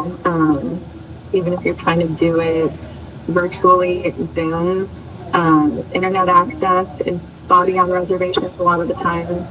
And then if you do get care, there can be long wait times that can make it nearly impossible for it to be consistent. And then there is also a level of distrust in the healthcare systems, just from historical trauma, colonization, forced removal, the boarding schools. So a lot of that can dissuade people from seeking help just in general. So what type of help or resources do you think would be available, especially if we're talking about younger populations? Right. Because one of our focus at NAMI is really how do we make mental health care more accessible? And we know that getting folks help earlier is the key. I wonder if you could speak a little bit to that as well, in the context of what you just said, that literally it's hard for everybody to get it. Like, are there initiatives, are there things that you are working on, that organizations are working on to make this more accessible to all, but specifically, and for this question, young people? Yeah, I do think it really has to be culturally competent care. from Native mental health practitioners themselves, so people can see themselves represented in that way. And then also just having other outlets rather than going down paths that typically lead to substance misuse or, other poor forms of coping. Such as, again, I just mentioned that I was up at the MHA Nation, and there's a gentleman out there that is doing this youth sports program. And it's It's an things alright like job. that, just extracurricular activities where you can be part of the Soy el team outreach and coordinator, help so each tengo other un board in donde other ways than tengo que hacer kind hit of up each staying zip code within and the cycle of trauma. certain streets. And I've heard other guests say that as well, is being able to provide spaces for sports or for music and art A ver is si esta really semana nos vamos a la beach. helpful, especially A if cotorrear maybe allá. access to immediate mental health care is not there, and more of a proactive I mean, I've been piece there. of this as well, is Vamos how a do home we month, you get guys, you que ya hasta me involved enfadé, pero in different things in order to help you. But yeah, I've heard that for a number of times. I definitely was not a sports person. I was the band person, but that helped me a lot. So what changes do you hope to see surrounding mental health care? And what do you believe would make the biggest impact? Yeah, I hope to see a shift from, instead of just being treated, one that kind of listens and invests and partners. I think that's going to be the biggest thing, is partnering long term with community-led, culturally grounded, like grassroots organizations. So I believe that means supporting tribal nations and Native organizations to design and deliver care in a way that aligns with their specific values. Because I feel like they already have the wisdom, we just need the resources to lead and carry that out. So yeah, funding that prioritizes Native voices in a long-term way, not just like individual grants here and there, but real sustained partnerships that can build trust and build the capacity within our own nations. Do you feel that the Sharing Hope series is the beginning of this? Is it something that really does lift voices and center the voices that you're speaking of and help with that partnership, help build that partnership? Yeah, I absolutely do. It's an incredible framework where we create all of these resources and guides and basically give them to the community and train people in the community to then facilitate those conversations themselves. And so it really is getting in there on the ground and helping people with the grassroots work that they were already doing. So yeah, I really do believe that it is a step in the right direction, especially because Sacred Circle and the Sharing Hope series is meant to be a stepping stone. It is like your initial conversation. Casi no It's very como low tanto también, stress, so it's low when I was in stakes. Rio, We're just pues, getting together and talking with your community te dan members, pinche just fuco, man. having a chat. So yeah, I absolutely think this is the correct step.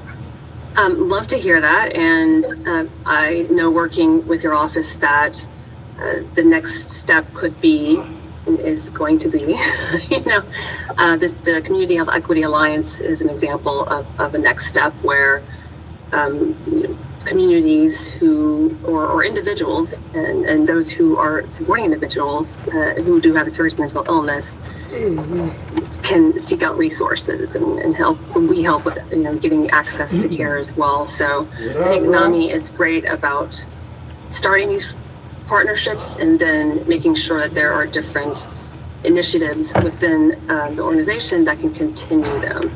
So that's the goal, and we're working toward it. And I think we're going to be able to do it because it's important work, and being able to have a framework that can be applied to different communities to really meet them where they are, as you said, is going to be really really important.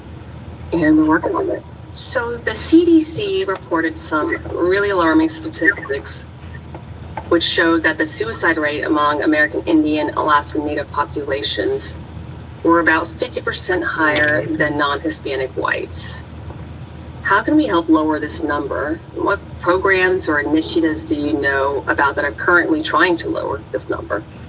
Yeah, that number is extremely alarming and unfortunate. I think that, again, getting the culturally competent care, getting more resources to reservations, and one of those things that's currently happening right now is Tribal 988. It's 988 specifically for tribal nations. I believe the state of Washington is the only state in the U.S. that currently has that active. But last year I had the opportunity to go to the California 988 Tribal 988 conference. And so there's a lot of work pushing for that in California right now. And it's essentially just so that you can be connected with people who are either Native themselves or who are aware of, Native culture and traditions. A story that was shared with me once where someone was asking for help and they said that they were talking with their ancestor and all of this stuff that is very normal in Native culture. And the person that they were working with reported them for schizophrenia. And so it's things like that where we do need that specific care for Native folks. And so Tribal 988 is basically doing that. You can call in a crisis and they're not gonna, if you say something like that, they might not immediately think that you're unwell in that specific way. And so the Tribal 988 conference is happening again in California in September. We are going to get to table that on behalf of NAMI and make those connections there as well. So I'm excited to go there and learn how we can better help push that forward. Because I think getting that across the U.S. is going to be a really helpful resource. I completely agree, and it's amazing that it exists, but it is disappointing that it exists in one, and hopefully two, two different states soon.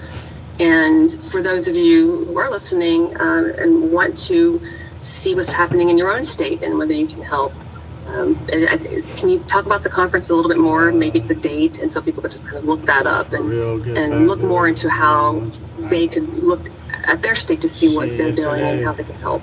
Yeah, so this year's Tribal 988 conference in California will be happening September 8th and 9th. It's 2 days this year. It is in Southern California. It's at the Pala Casino and Event Center in Pala, California. So that's going to be a fantastic day of learning. Last year it was really emotional, but also really rewarding at the same time.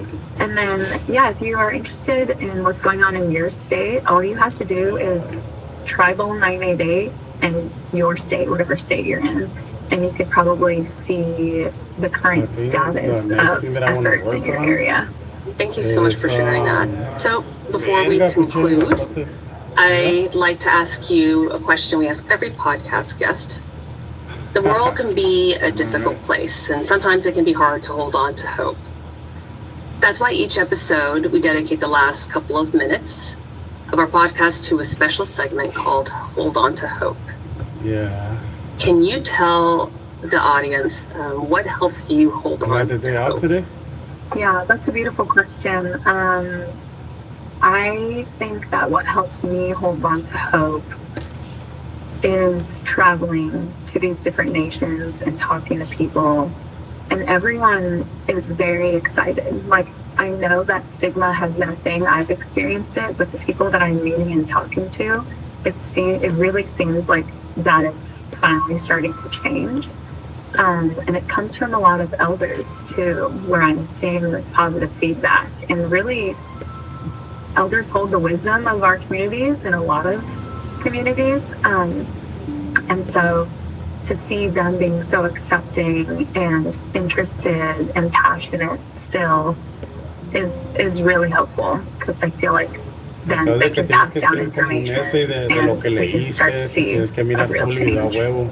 I love to hear that. And I do believe that conversations have become more open and more frequent. But to hear that part as well, the elders being open to and wanting to pass down that wisdom is phenomenal. So that definitely is something that would give, me hope as well. So thank you for sharing that. Yeah, definitely. And then for me personally, just on a day-to-day basis, my dog gives me a lot of hope just throughout the day. Love taking her on walks, and I play music as well, so I definitely feel through that. Saturday, Sunday, Monday, So yeah.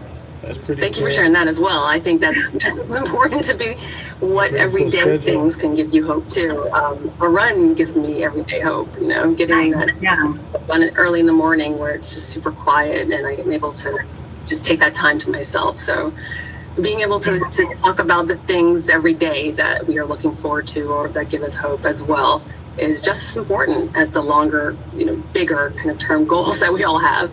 So I want to thank you and, you're doing amazing work and it has been a pleasure to speak to you a little bit about it. I hope conversations like this continue to open doors for more meaningful conversations. And as we close this episode, I also hope we recognize that this is more than a day of awareness. It's a call to action to advance equity in mental health care for American Indian communities and other marginalized communities, and really to keep pushing for access to culturally responsive care for all. This has been Hope Starts With Us, a podcast by NAMI, the National Alliance on Mental Illness. If you're looking for mental health resources, you're not alone.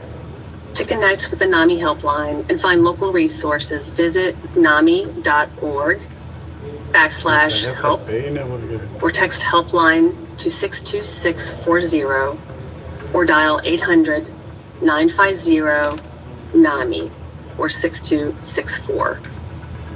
Or if you are experiencing an immediate suicide, substance use, or mental health crisis, please call or text 988 to speak with a trained support specialist or visit 988lifeline.org. I'm Stephanie Robertson, your guest host for today, and thank you for listening. Be well, please.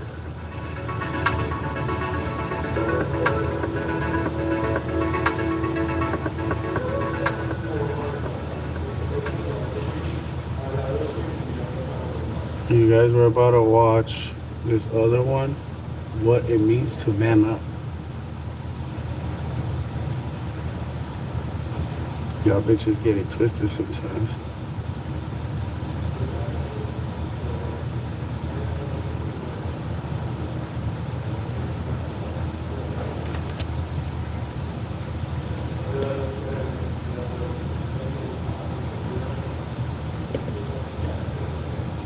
Yeah, on episode 47.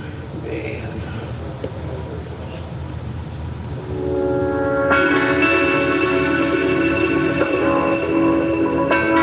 Welcome to Hope Starts With Us, a podcast by NAMI, the National Alliance on Mental Illness.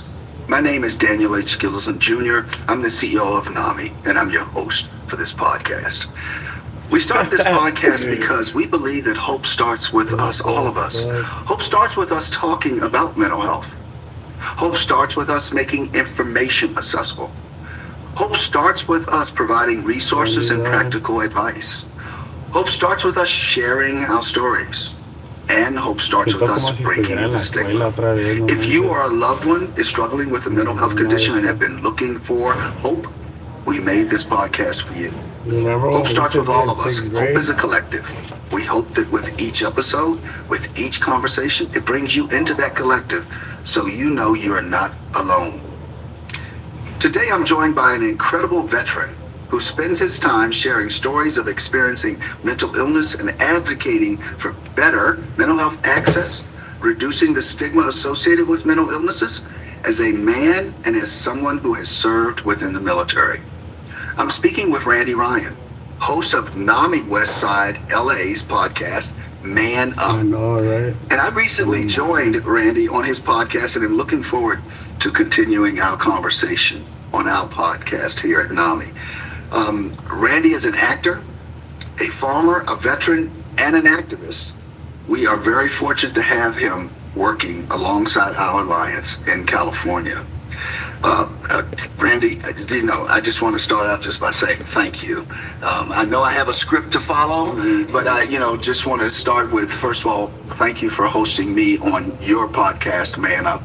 And before I go there, let me also thank you for your military service. You are a veteran, and you as a veteran, that's servant leadership at its highest level. And you created this podcast to have the conversation about us as men. So we can start there and build on it. But I would love for you to share a little bit of your story and specifically why you decided to become an advocate for mental health. Well, Dan, I wanted to break the stigma of undiagnosed mental health conditions within my own family. Grew up in a hard scrabble upbringing, and a lot of it resulted in a lot of unhealthy behaviors within my family unit. And that's a cycle that I wanted to break. So my journey began with healing myself first.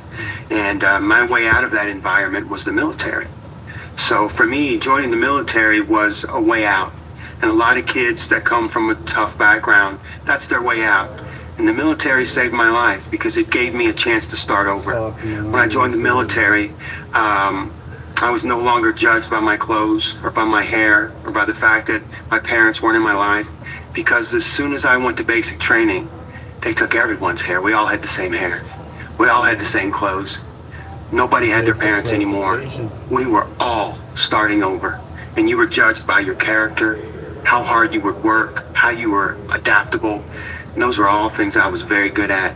So the military gave me a chance to start over. I began to reinvent myself, and I was very grateful to the military for that. And one thing I know about veterans is we all served, and we all want to continue to serve. The military gave us purpose. And one of the struggles I've seen with veterans getting out of the military is losing that sense of purpose, losing that sense of service. So in serving veterans coming out of the military, it gave me that purpose. And also, I love stories. I love to tell stories. That's my joy. It's my passion. I think it's a way to connect. It's a way to heal. There's an old saying that hurt people hurt people. Well, I think healed people heal people. And that's been my journey. Wow, as you began your journey, let's go back a little bit from the standpoint of, you mentioned to me when I was with you in California that, Dan, in some ways I shouldn't even be here. Yeah. And you talked about why you shouldn't be here, and it goes to as we think through it, and you shared, it's kind of the navigation getting you to the point of service.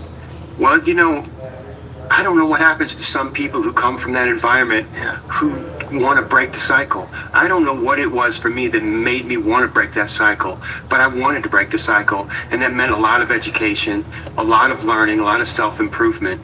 And why that happened to me, I'm not sure why, but I know removing myself from that environment was the most important thing. And education wasn't a priority in my family, my upbringing, so college wasn't an option. And it's odd to be distant now and look back. People don't understand. They said, why didn't you go to college? Well, kids from the poor Mississippi Delta, where I'm from, people don't go to college. You either go work at the factory, you stay on the farm, or you join the military. 45% of the military is from rural environments. And there's a lot of people just want to exit that environment. And when I joined the military, it was kind of like the poor kids from every demographic, the poor kids from Jersey City, the poor kids from the South, poor kids from all over. That was the demographic, because I wasn't in the military for patriotic reasons. I wasn't there to prove my manhood. I was there as an escape from my circumstances. That's what I was there for. And in the military, I didn't choose an MOS. I didn't want to be a pilot. I didn't want a claim. I just wanted a way out of my circumstances. So I was a grunt. I was a GI, which is government issue. So I was like a rudimentary tool of destruction. I was no more valuable than a weapon or a hand grenade. The people that go in like me, I wasn't in a leadership position. I wasn't there for accolades. I was there to do what I had to do to escape my circumstances, and I had to sign a contract for a certain amount of years to pay them back for helping me get out of my circumstances. And getting out of the military was really tough because it gave me everything I needed. It gave me an escape. I reinvented myself. And a lot of kids that go into the military, when I did at 17, they end up staying in, as a lifer. When I got out, everyone said, "You're not getting out." I remember all my buddies were like, "You ain't getting out." Right. I had a year, 6 months. They're like, "You're going to re-up. You're going to re-up." Then they started offering those bonuses. They started talking about officer candidate school. They started talking about leadership positions. And up until the last second, everyone said, no, high speed. They used to call me high speed. That means when you're a super soldier. Yeah. They're like, you ain't getting out. And I did. I got out. And it was a really tough transition. I bet it was, because the peer pressure. Yeah. Peer pressure can be positive, peer pressure can be negative. So, and also what you had in the military was community. Oh. So now you're getting ready to walk away from community. It was brutal. So how did you navigate that? And how are you doing now? Well, I navigated it. I wanted to get lost. That's what I wanted to do. Mm. So where's a good place to get lost?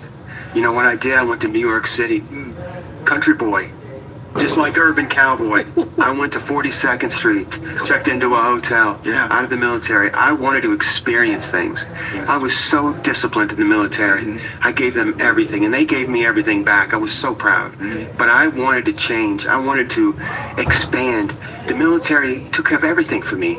I never had to worry about where I was going to find food, paying rent, paying electricity. The military took care of all those things. There's a little bit of being institutionalized, which is a good thing for people, poor kids like me who didn't have security. It's almost like the way a prison helps someone, or sometimes mental health facilities. They can take care of those simple things so you can just focus on some of the deep work or some of the training that you need to do to get to where you need to go.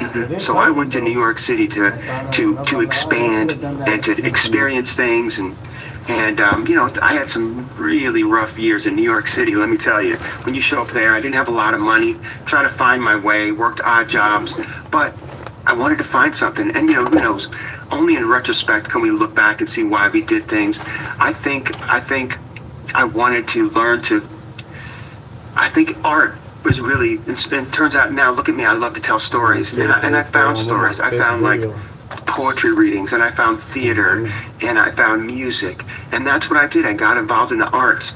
And looking back now, I think the military trained me to complete a mission. Right. Without actually hesitation can mean life or death in the military. Yes. You just follow orders. You don't have time for empathy. You don't have time to think things through, and they train us in that. And I was good at it. But what it does to you internally is it makes you active without sometimes thinking. Sometimes you don't have even time for empathy when you're trying to clear a building or you're trying to complete a mission. But I think I needed to learn how to feel again and to express myself again. And working in theater and working in poetry and working in music, it was a tough way to make a living because you couldn't earn any money. Right. But I needed to heal. I need to learn how to feel again and to express myself again. So I treasure those years in New York City that I spent as a struggling artist. They helped me develop another side of myself and also look back on what I wanted to do. And as I've matured, I've gained now financial literacy. I've found the love of my life, and I've kind of developed, but I needed both sides to develop, and look back on my struggles and made me want to help others, especially veterans coming out of the military, because I know how hard it is. The simple thing of having options is overwhelming. It is overwhelming, and coming from a military family and having a brother that stayed in the military until retirement, and just the simple thing of him getting clothes that were not military clothes was just a huge thing in terms of just the experience of going and buying clothes and actually saying, well, how should this look? But there's no but there. It's just that as you mentioned that transition and you helping other veterans, you started the podcast Man Up. Yeah. And there's something else here that I want to go back to though. What we always say, we say people don't care how much you know until they know how much you care. The things that you're doing is because you care, and you created Man Up because you care. So now tell us about why Man Up. Right there. And then the next thing I want to go to is that that's not the only thing you do. You reach out to kids in despair communities and this kind of thing, and you shared some of that with me. And also you use basketball as a vehicle. So there's a lot I want to talk about here, but let's start with Man Up. Where did Man Up come from? And I love it, Man Up. Yeah. I was think, dumb. I was wearing two gender white shirts. I don't know what the hell I was itself is thinking. used as a verb, like it's a verb to man up. You know, and I'd like to change the meaning of man up. I'd like to change what that means. The definition of a man is in flux right now, you know, and what it means to be a man. There's a lot of pressure on men, but every time I talk about men or man up or empowering men, I can't do that without thinking of empowering women as well, and empowering poor communities, empowering children, because it's all the same thing, you know, because they're all connected. Because everyone has a father, a lot of people have brothers and cousins. So empowering men is also empowering a family. And so I'm very empathetic to empowering women as well. And but for a man, I think that there's this notion of precarious manhood, which means that being a man in society sometimes is achieved, and it doesn't just happen. You become a man. And I'd like to change that definition and the pressure, because it also, whatever you might achieve as a man is never secure. There's always a challenge to keep that.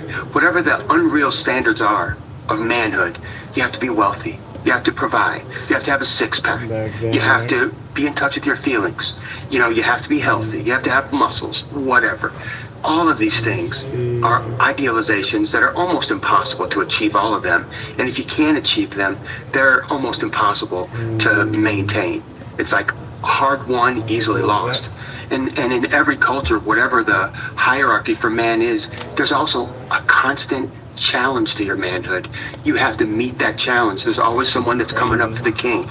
And this pressure on men to withstand that pressure is just creates a lot of pressure in men. That's why I think men are at such higher rates for depression and suicidal thoughts, and also acting out aggressively, which is a result of what? A challenge to your manhood, they say. It's more of, people see it more of as a bad character than response to a challenge, you know? Yeah. So I think men are in flux right now. I think the pandemic was terrible for men because it created a lot of financial pressure for men that feel the pressure to be the head of a household. And I'm so inspired by the growth of women in society right now.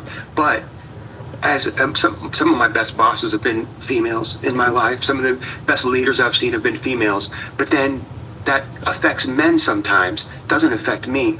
You know, I love women. I'm empowered by women and strong women in my life. We both have that in common. Yeah, but some men feel that pressure, like I have to provide. So I think men are at an interesting place in society right now with my podcast, Man Up. I want it to be interpreted as uplifting men. Man up. Let's uplift men.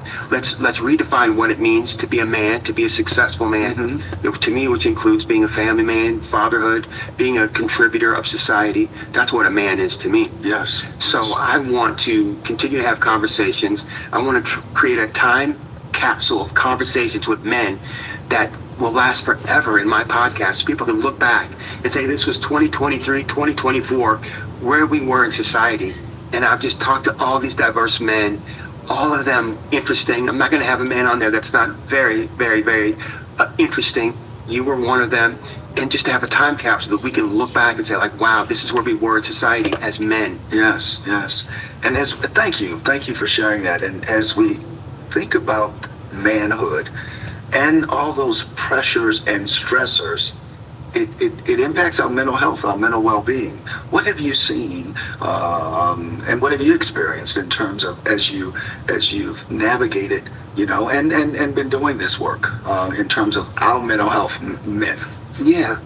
Well, I think men need to find a place to prove themselves, and I don't think that's really healthy. In the military, it was easy. It was easy. You could find a way to express your manhood in a way that you could work things out.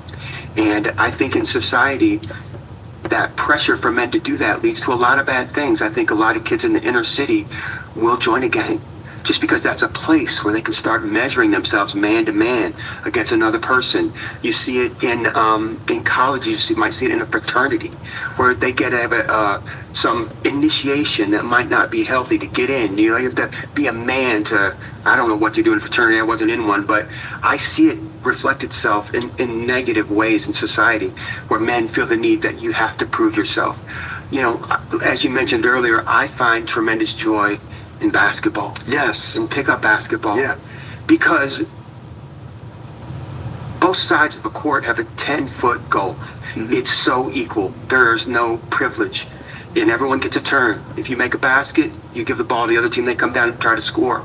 I felt like most of the time in my early life, I was shooting on a 12-foot goal when everyone else was shooting on an 8-foot goal. Wow. And pickup basketball, it's just even. I just stand there at midcourt, I can look and say, it's even on both sides.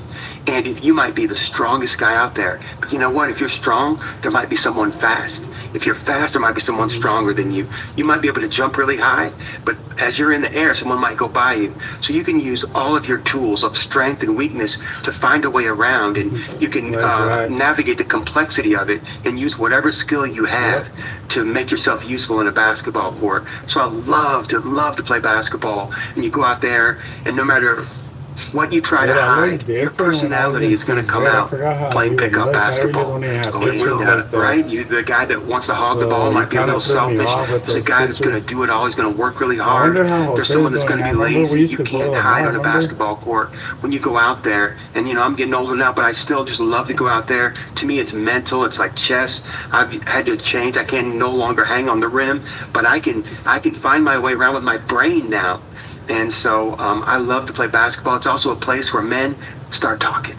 Yes. Yeah. We start talking out there. Yeah. And and it's almost like a barbershop. Yeah. In terms of having those conversations. Yeah. And it's so cool. It is so very cool. It's so good for me and healthy for me. And once you get out of breath too, barriers break down, and you get tired. When you get tired, you start becoming more humble, and things come out, and you also meet people that you would never be friends with in the street if you met them. Right. And so so it's been a joy for me to find healthy pickup basketball games. So when I lived in New York City, I went in some rougher ones, but that was important for me at that time as well too. Right. A few checks, and also you don't know who necessarily you're playing with and that kind of thing. Yeah. So that happened a few times in my life, and that's all part of it and part of my growth. And now I avoid those games. Plus I'm too old. For sure. When I was with you in California, you mentioned working with some young people in the community, and just your experience. Would you share that a little bit with us? Yeah. One day, a friend of mine who's a school gardener asked me to volunteer.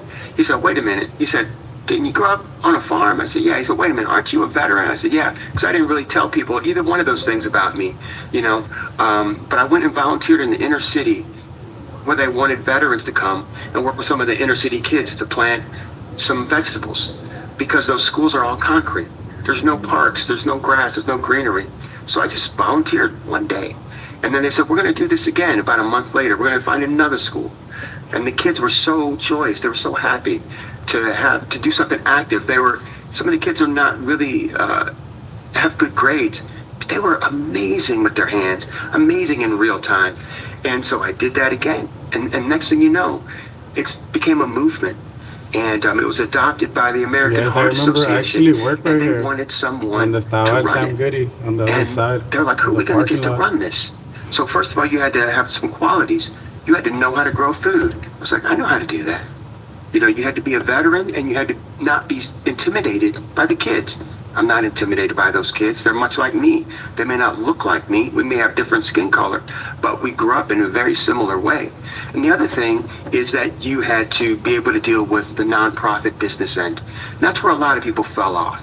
Now, I ended up earning a business degree through my journey, and I was okay in a boardroom. I'm okay to deal with suits when a lot of veterans aren't, a lot of farmers aren't. So I had all three qualities. They asked me to run this program. They said, "We're going to give you 10 schools in South LA. They're going to be the 10 most ad-need schools, and we're going to have you build a garden program in those 10 schools. You can hire veterans to come in and help you." And I did that. But the problem was these schools were struggling. And a lot of them, they didn't even want a garden. And the teachers were like, "We got bigger problems than putting a garden in here." But once we built it, and I decided as a businessman, I said, "You tell me what you need." So I ended up working sometimes with a science class, sometimes with a health class, sometimes with a PE class. I said, I can work with you to make it worth your while, to make it work for you, instead of telling you you're going to have a garden to take care of. We made these 10 gardens thrive. And after those thrived, we went to 15. It grew out of LA, and it grew nationally into over 500 gardens across the country. Way to go. Yeah, I'm very proud of that. Yeah. I'm very proud of that. You know, there's a lot of people involved more than me. You know, a lot of people stepped up to the plate. A lot of people wrote checks. A lot of people contributed. Yeah. A lot of companies donated. Yeah. But at its initial start, there was only one man that was there, going to those gardens, dealing with those kids, you know, driving my record. That was me. That was me. You were the point I guard. was the guy that went in there and built the first couple of gardens that made it successful. And I had to learn a lot of lessons. Kids were hiding weapons in the dirt. You know, I had an old red Jeep, and eventually they said, you can't drive that red Jeep in here no more. I was like, why? They said, you can't drive a red or blue Jeep, depending on what community you go through. Because of the gang colors. Yeah. So I had to learn all And these lessons. It's little things that you don't even think I would of. have never thought my life was a danger, and I didn't realize it, you know? That's incredible. Yeah. Now let's pivot over to NAMI and your relationship with NAMI. What do you think of NAMI in terms of what we do and how it connects to men? NAMI is a family, and that's what inspired me to get involved with NAMI. I love a family atmosphere. I love talking to people with lived experience. I know because that's the way I've healed, and the way I've helped others is through conversation, through getting in a room and talking to people about their experiences. It's different than a specific therapy or psychotherapy in that it's people that it's expansive programs. It's sharing, it's learning, it's growing. That's why I think a grassroots organization where people have conversations, and you know me, Dan, I'm about stories.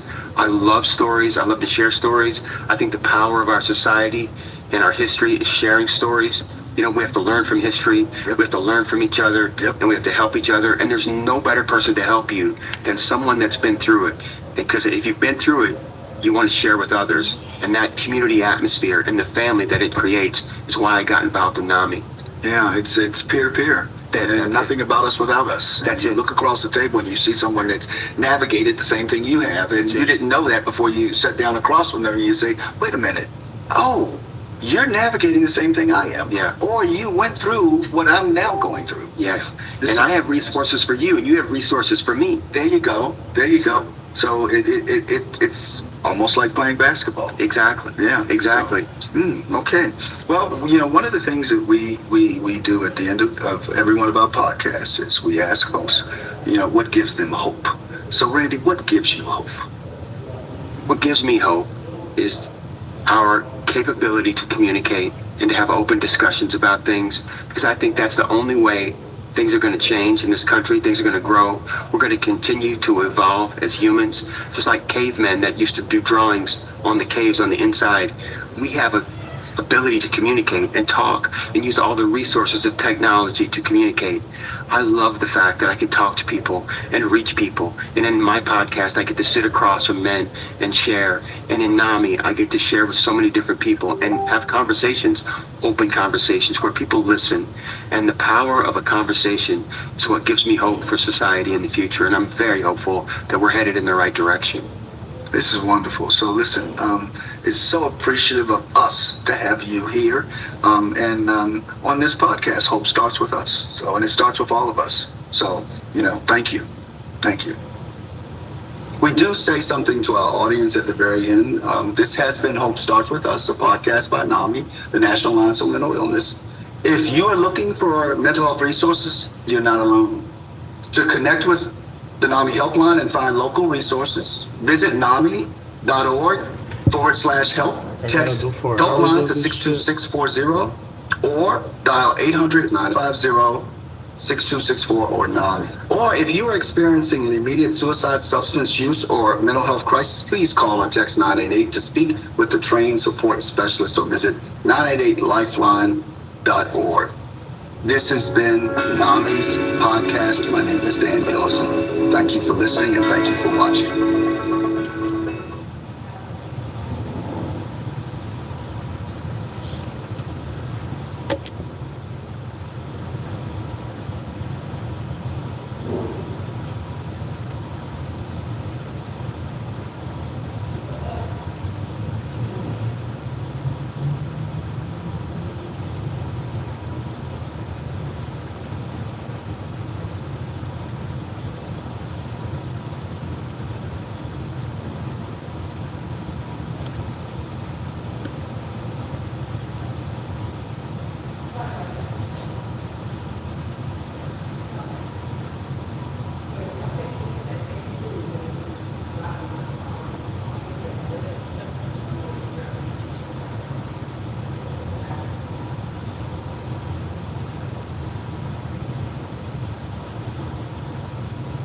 how do you form your identity in a world where you're constantly dealing with oppression, racism, microaggressions in the workplace? These things ultimately take a real toll on your mental health. It's actually been proven that multiple microaggressions over a period of time are the equivalent of a traumatic event. Welcome to Hope Starts With Us, a podcast by NAMI, the National Alliance on Mental Illness. My name is Dan Gillison, and I'm the CEO for NAMI. We started this podcast for 5 reasons, and we believe that hope starts with us. Hope starts with us talking about mental health. Hope starts with us making information accessible. Hope starts with us providing resources and practical advice. Hope starts with us sharing our stories. And last but not least, hope starts with us breaking the stigma. If you or a loved one is struggling with a mental health condition and have been looking for hope, we made this podcast for you. Hope starts with all of us. Hope is a collective. We hope that each episode with each conversation brings you into that collective to know you are not alone. Today, I'm joined by Kevin Detner, CEO and founder of Hurdle Health, the leading culturally intentional mental health provider in the U.S. Kevin is deeply connected to Hurdle's mission, having suffered a period of depression and personally encountering many of the barriers people of color often face when trying to access the mental health care they need and deserve. His company equips mental health professionals with the skills needed to effectively address the issues of race, ethnicity, class, and culture, and exists to ensure people can show up whole, operate with joy. An award-winning public speaker, Kevin has over 20 years of public health experience. He serves as an Optum Clinical and Scientific Advisory Council member, was named one of the top 50 in digital health by Rock Health, and was also named one of the 75 Black healthcare leaders to know by Becker's Hospital Review. Kevin is a graduate of the University of Arkansas with a degree in political science and holds a master's of public health from Benedictine University. He is a frequent keynote speaker, a sought-after thought leader, and the author of the Amazon best-selling book, The Joy of the Disinherited, Essays on Trauma, Oppression, and Black Mental Health. Kevin, thank you so much for joining us today. In the midst of Black History Month and on the heels of yet another highly publicized tragedy with the recent loss of Trey Nichols, I'm confident that this is going to be an incredibly important conversation for so many in our audience. So I want to start by checking in with you. Over the last few weeks, we know many of us have been continuing to wrestle with the video footage of Tyre Nichols that was released at the end of January. Many wrestled with the decision about whether or not to watch it. But regardless of what people chose to do, it undoubtedly affected all of us. How have you been doing? And on the larger question, how have you seen the community doing? Well, first of all, Dan, let me just thank you for your leadership and all of the work that you do, and all of the folks at NAMI. You all really set the standard of what mental health advocacy looks like in our country. So I just want to take a moment and applaud you for your leadership. You know, I don't often get asked the question, how am I doing and how do I see others doing? So I really appreciate you asking me to reflect on that. And, you know, I would say there was a time that I thought that the videos being released were really serving a point of helping to educate the public about how bad things were or how challenging things could be. But I actually believe that we've kind of turned a turning point now, and these videos end up having a different impact on us mentally, and you know, they can cause lots of anxiety, lots of depression. You know, I believe it's one of the reasons that after the pandemic and after the death of George Floyd, we saw a 500% increase in treatment-seeking behavior across the board. So, you know, I really think that we have to be careful with these videos. Me personally, you know, I practice a lot of self-care because of the work that I'm in. I'm around lots of therapists who give me advice on how to navigate these issues. But I do recognize for many, these issues can be quite overwhelming and create a lot of anxiety for people. Yeah, thank you, Kevin, and thank you for your comments and compliments at the beginning. We believe at NAMI it takes all of us, and we're so fortunate to have you with us, and so fortunate that you also loaned your insight into our book. You're not alone in our chapter on culture and identity, barriers and opportunities. The information provided here is profound, so thank you for being such a great partner. Since the murder of George Floyd, you've held an annual roundtable on Black mental health with Hurdle, and NAMI has been a participant in that. Last year, Hurdle released a report about vicarious trauma in Black mental health. Can you tell us a little bit about the findings from that report and explain a little bit more about what vicarious trauma is for our listeners? Yeah, you know, I also just want to back up and say, when I asked the researchers to look into this, I initially framed it as vicarious trauma, as you did. And then the researchers came back and said, you know, the literature is really pointing us to calling it vicarious racism.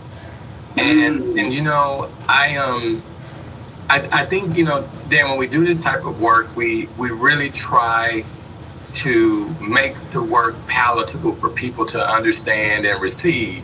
And so when they told me that, and they were sort of speaking with lots of authority, I said, well, we have to call it just that based on how they delivered it. But, you know, we had a hypothesis, and the research we did really confirmed that, you know, people were watching these videos, and whether they could be, you know, 5 feet away or whether they were 1,000 feet away, that there were, you know, mental health impacts from watching those videos, or, you know, and seeing those types of things on the news. And so, you know, we wanted to document that. And I think before the death of George Floyd, a lot of what we as people of color have experienced in our day-to-day life, you know, I think there were a lot of people who dismissed those experiences. They dismiss, you know, the increase in a heartbeat when, you know, the police get behind you because you're now afraid that they might pull you over. It's interesting. I'm trying to really wrap my mind around how does a young man of color feel as they see those lights behind them, as they start flashing, and as they possibly get pulled over.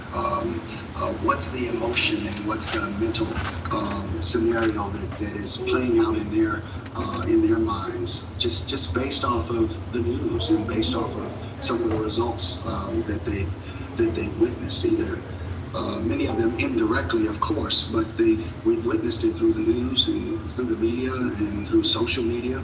So have you heard anything anecdotally or anything, Kevin, in terms of what young people are trying to navigate now in terms of their mental well-being as they see those flashing lights and some of the experiences? You know, one of the things that should be on all of our radar is the increase in youth suicides among African Americans. Like, we've seen those numbers increase, you know, drastically over the last few years. And, you know, one of the things that I have really struggled with, you know, as a father, but also as a mental health advocate and a public health advocate, is the conclusion that some researchers are coming to. And that conclusion is that young people feel such a sense of hopelessness because of their status and position in society that they do see, when they have a traumatic event, that's when the suicide is occurring. And so it's sort of like their frame of mind is, you know, the world treats me so fairly and so bad that it's probably best that I'm not here anyway. And so I think that's very troubling when we think about how young people in particular, can be seeing events on television, how they're interacting with the world, and how they're forming their identity. You know, you talked about that you're not alone, and we talked about, you know, mental health identity. I think that's a really important thing, particularly for people of color. Like, how do you form your identity in a world where you're constantly dealing with oppression, racism, microaggressions in the workplace? These things ultimately take a real toll on your mental health. It's actually been proven that multiple microaggressions over a period of time are the equivalent of a traumatic event. So, I think we really have a lot of work to do here. We even more than the work we have to do, Dan, this is why the work that you're doing is so important. We have a lot of educating to do. We even need to go a step further and level up our therapeutic training, like to make sure that our therapists are prepared to support diverse populations, which is, really what the work at Hurdle is all about. Kevin, that's so critically important. I want to come back to the report, but before I do that, I want to come back to something that you've been very diligent and intentional about, and I'm using that word. But we see across society, you hear the word cultural competency, and you've actually been very, very focused on that from the standpoint of that's not the right language, and you've given us three and say it's not cultural competency, it's cultural intentionality, cultural humility, and cultural responsiveness. Could you talk to that and why it's not cultural competency? Because you just said educate. So that's what NAMI does. And we want to educate our audience why it shouldn't be cultural competency and it should be the three you mentioned. Dan, I spent the last 20 years working in public health, and the language of cultural competency is a language that not only those of us in public health embrace, medicine embraced that language. The language was embraced in mental health. And, there is a movement afoot to really shift the language. And that movement starts with the very understanding of just dissecting the word of cultural competency, to declare competency in something means that you are competent, that you know all about it, that you know the ins and outs about it. And when we take a step back and think about culture, particularly culture in a place as diverse as America, as nuanced, with multiple ethnicities and races and, gender identification. So the idea that one person could become competent in multiple cultures through like one single training or one single event is really a far-fetched idea. And so at Hurdle, we don't use this language around cultural competency. We talk about, as you just referred to, intentionality, humility, and responsiveness. And humility is really the one that I love the most because it simply means that I have the experiences I've had in life, and that is my truth. And you have the experiences that you've had in life, and that's your truth. And because I may not be able to relate to your experiences, it doesn't mean that they're not true. And so, I love this idea of humility, and we embrace it so much. And I actually, I have been very vocal about this, but the reason I've been vocal rather is because I really believe that this is not only where mental health needs to go, but this is where public health and medicine needs to go as well, to really embrace the diversity that we see in our country. Wow, that's incredibly profound, and I want to come back to that because I want the audience to know how they can learn more in regards to this. And Hurdle is such a visionary, and you're such a visionary with it. But it's more than just a vision for you; it's you're operationalizing. So we'll come back to that. But I wanted to go and building on that to the report, and there's a section in the report, an incredibly well done report, and the researchers did a fantastic job. So kudos to them. And one of the sections is titled Past as Prologue, a dotted line between slavery and the present. And again, this is Black History Month, and we know that no one is born into a vacuum. The past absolutely affects the present, and the trauma can be passed down and be intergenerational.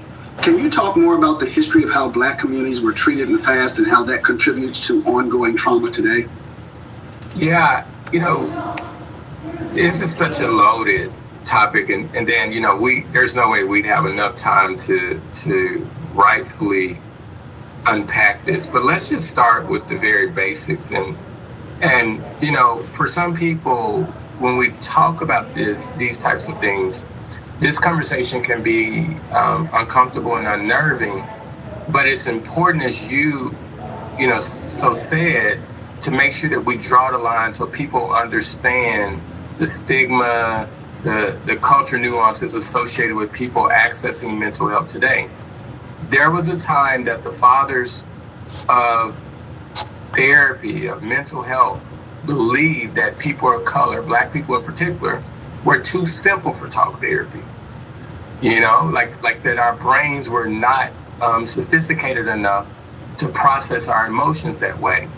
You know, there was even a condition for those who were enslaved, who ran away from plantations.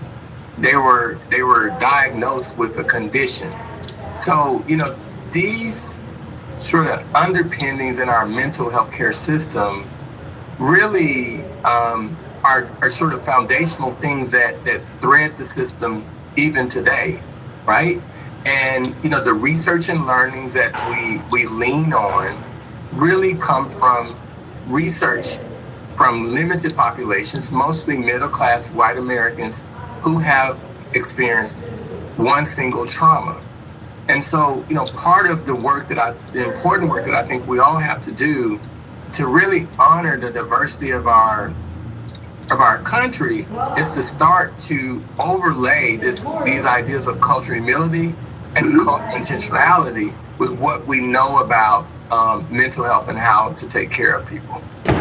Yeah, thank you. And you're right. It would take a whole session for us to unpack this. And for many, it is difficult. And it is our charter to make sure we bring it up, not to make others feel uncomfortable, but to challenge others to understand that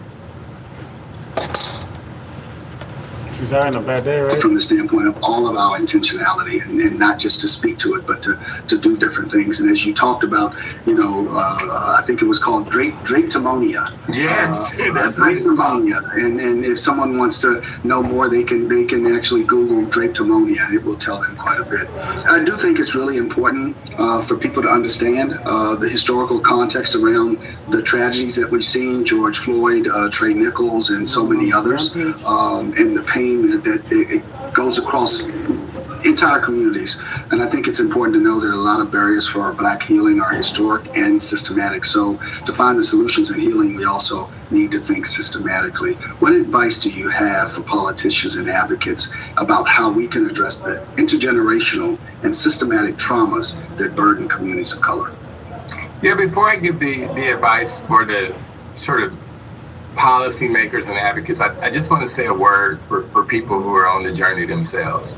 You know, in my book, I talk a lot about the internal investigation that we all must do of our own psyche to figure out who we are. And I think, you know, we're in Black History Month, so it's certainly appropriate that, you know, we talk about what does it mean to form your identity in the shadow of oppression and the shadow of racism, you know, because the world has often told people of color many falsehoods about who they are and how they fit in the world. And so if you don't spend the time, you know, doing this deep internal work to reflect on who you are, your sense of self will actually be contaminated. And I think that this is, you know, one of the big pieces of work that people of color must do if we want what you were talking about, that generational healing, that collective healing.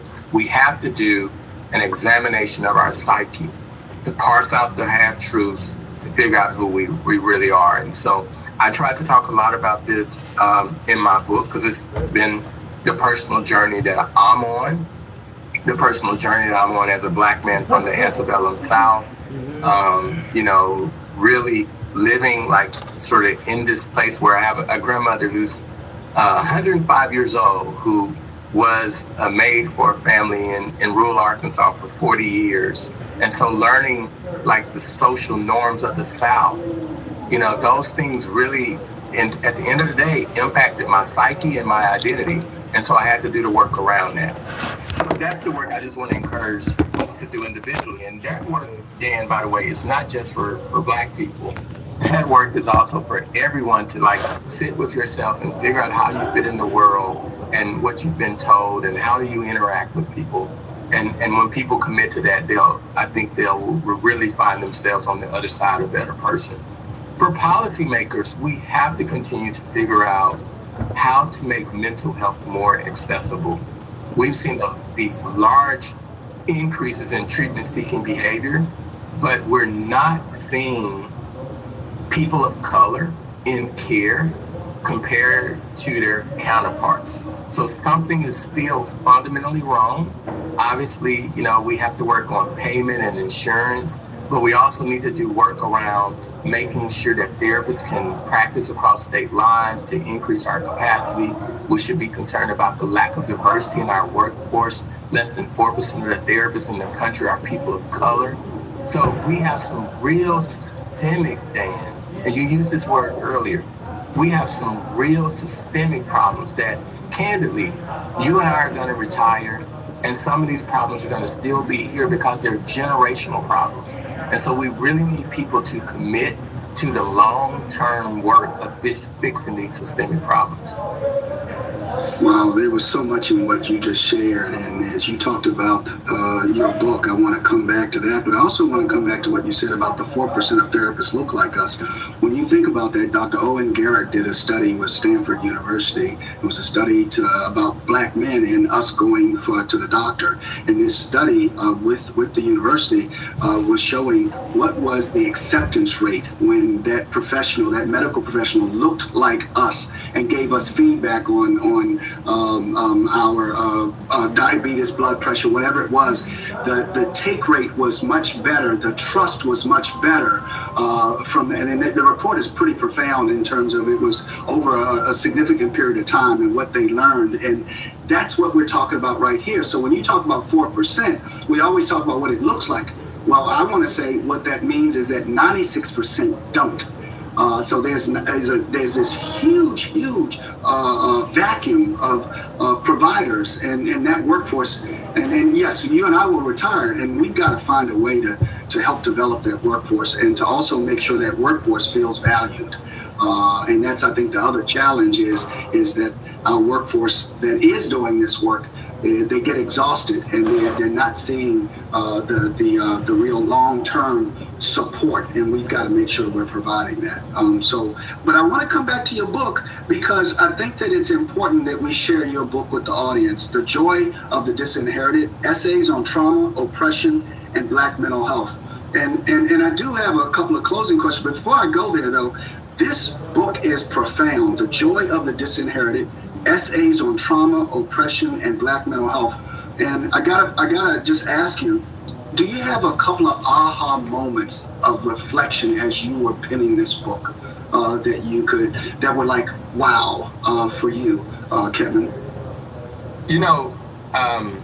Dan, I will tell you that I wanted to write a book years ago as a public health professional. I wanted to write a book about the health of Black men. And I just struggled to get a rhythm in writing that book. And of course, when I wanted to write that book, I had not experienced depression myself. So I would eventually, fall into depression and have, that experience. And after my depression, I started doing the work that I'm doing now in mental health. And I still wanted to write the book. For those people who've experienced an arresting depression, they know what that recovery is like. There's this sort of, you're back on track, but you're still very vulnerable, very tenderhearted, very soft. I was recalling this last night at dinner. I remember I couldn't get through the average conversation without crying at one time in my life. And my therapist recommended that I start journaling as a part of my continued healing. And a couple days into journaling, I realized that I was writing my book. So the aha moment for me was, my book was first for me. It was a part of my healing. And then when I realized what I was doing, I realized, this can be for other people, to tell other people's story, right, who have not had their stories in print. And then I realized, there are people who want to better understand this. So the book is for them. So the aha moment for me was just like coming to this understanding of who the book was for and why I was writing it. But I wrote it first for myself. It was a part of my healing. And, I got to tell you, I would not be where I am today as a person had I not found a way to sit down and get what was going on in my head out of my head and into a safe place. You know what? Thank you so much. You shared what was in your head, but what was also in your heart. And you and our Chief Medical Officer, Dr. Ken Duckworth, are kindred spirits in your visions and your work. As he penned his book for us, NAMI, You're Not Alone, the NAMI Guide to Navigating Mental Health. In your work, they complement each other so well. They're almost like a part of an orchestra, woodwinds and brass and strings and percussion. It's wonderfully done. The other part of it is that as leaders and as passionate individuals in this space, you guys both saw the need to put your thoughts on paper, and it evolved into these great bodies of work. So, first of all, congratulations, and second of all, thank you. Really, as we think through this, I want to wrap up in terms of the other part of it is advice for anyone that's navigating things right now, from the trauma that they're feeling, the experiences that they're seeing, and the trauma that maybe, we talk about adverse childhood experiences, but now this is matriculated into all kinds of experiences past, we can say adverse experiences and reactions to these experiences. Is there anything that you could provide in terms of how an individual can support themselves and how a community can support them as they're trying to manage some of the things that they're dealing with? Yeah, Dan, I will tell you how I manage this as being just a person. I'm not a therapist, but I'm always trying to be very aware of how I feel and how something makes me feel, and to acknowledge my feelings and not just suppress them. And I think that that's really important because, they're the feelings that we can feel when we see, these types of police shootings and beatings on televisions, anger and rage and anxiety around whether or not it could happen to us. So I think, number one, acknowledging your feelings, but also realizing that sometimes that the emotions that come with these types of things can be overwhelming. And when that happens, it is okay to not only talk to someone who you consider a close friend, but to also pursue, professional help. One of the things I will tell you in our company, Dan, and the majority of our clients are African American, 75% of our clients are African American, 14.5% are white. But what we see more of than anything is anxiety right now. And so I believe that is really connected to everything that's going on in the world. And so, I think it's really important for people to acknowledge how they feel. But if you need to talk to someone, to make sure that you give yourself that gift. You know what? That's wonderful. If we're playing a sport, be it soccer, basketball, baseball, whatever, and all of a sudden your shoulder starts hurting and it may be a rotator cuff, we go see somebody. If you tear up your knee playing soccer, you go see somebody. So we need to do the same if we are not feeling whole above our necks. We need to do that. So thank you for sharing that. The world can be a difficult place, and sometimes it can be hard to hold on to hope. You used that word earlier. That's why each week we dedicate the last couple of minutes of our podcast to a special section called Hold On to Hope. Can you tell us what helps you hold on to hope, Kevin?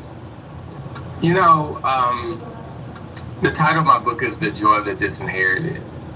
And I think, I'm from the South, and when I grew up, I used to hear these old folks sing about, this joy that I have. The world didn't give it to me. The world can't take it from me. Over time, I've learned that to be true. So, there are some simple things in my life that bring me great joy. We've been having basically an early spring the last 3 days here in Washington, D.C. And every chance I've gotten, I've gone outside to try to prune my rose bushes back to make sure when they start growing that they're gonna come in just right. And those little simple things bring me joy. And I think, people should really take the time to think about what is it that brings me joy in the midst of all of this chaos, like, what can I take joy in? For some people, that might be their morning cup of coffee, right? But you have to learn to appreciate those very simple things that bring you joy. Wow, this is incredible. Just building on that, I love what you just shared in terms of what is it, the simple things that bring you joy, and what's your why. And the world can't take it from you, and the world can't give it to you, to me. I love that piece there too. Having gone to Little Rock a few times and also Magnolia, Arkansas, I know what we're talking about here. Yeah, I've been to Magnolia. Yes, I have. Magnolia. I was going to say, I bet you do. So, you know, you've already shared what inspires you to keep going, but you're doing such incredible work. Other leaders here in this space, they're navigating similar kinds of things. What would you share with other leaders in terms of how to be profound in this work, to be intentional, and how to make sure that they're leading with their best self? You know, listen, at our company, we just committed at the top of this year to do a conscious leadership session each month for the rest of the year for our entire team. And at our company, we talk about operating above the line and below the line. There's great danger in operating below the line. And typically when we operate below the line, it comes from a place of fear. We're trying to protect ourselves. And you know, what I try to do, I not only do this in my company, but I also do it as a father with my children. I try to make my flaws very known, right? Not because I'm proud of my flaws, but because I am committed to being a better person. And I think, you know, for leaders who are doing this work, because we can get to a place ourselves where we will be suffering from compassion fatigue. You know, we'll have pressures on us around performance of our companies, or, you know, all of the tasks that come with running an organization.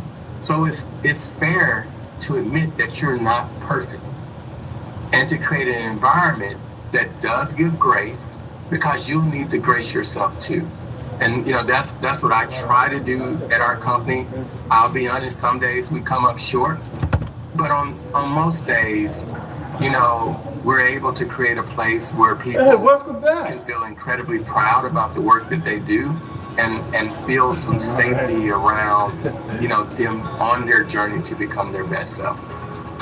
Well, this has been incredible, Kevin, and I know there's other leaders that will probably reach out to you, and we know that you're all about helping everyone be successful, and also lending your voice so that this world doesn't take it, but the world can also help from the standpoint of your voice.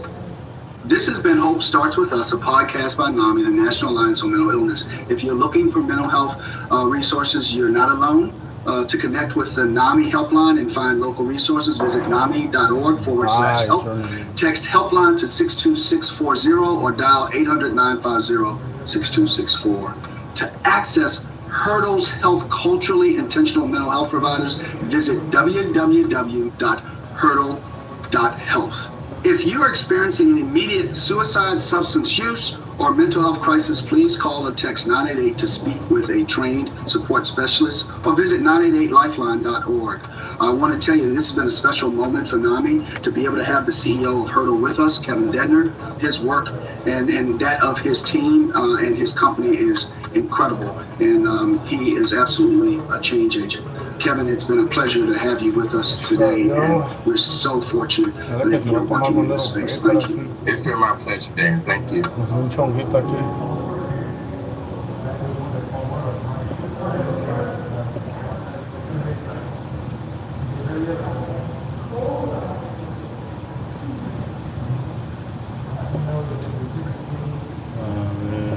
just have to upload this thing real quick. Each video I see, I have to upload proof of me completing the video. Que hueva.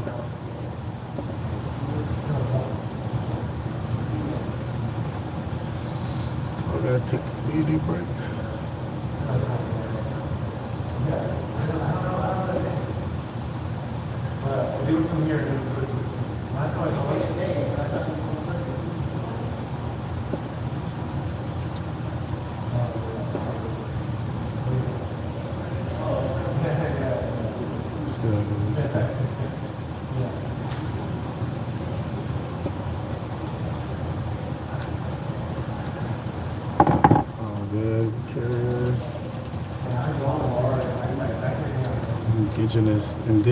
Indigenous.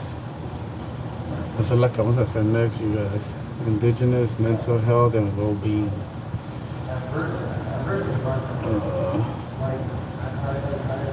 Ya llevo 1, 2, 3, 4, 5, 6. Verga, I'm on my 7th one. That's casi, son 4 hours de cultural training. So, también estaba pensando, there's gonna be like free museum days that I could go and do this. I want to go to the Verona Cultural Center Museum. That one's free. Every 4th. Free on the 4th every Tuesday, every month. So that's gonna be good.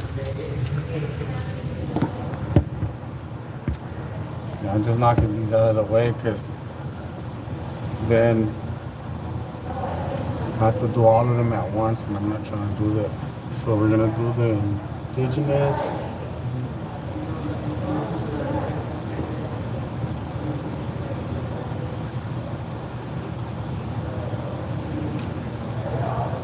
Indigenous mental health.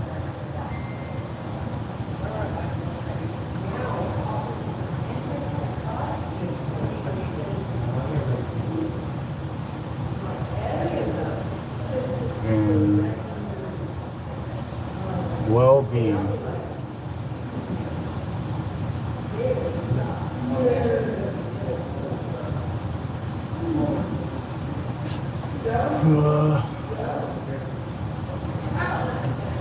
Featuring Josie.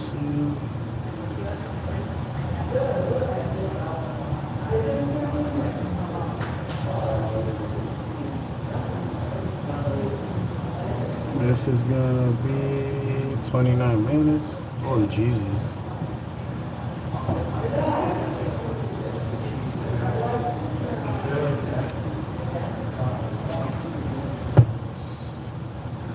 Okay, I'm gonna go outside and smoke a cigarette real quick. Oh, maybe you know what?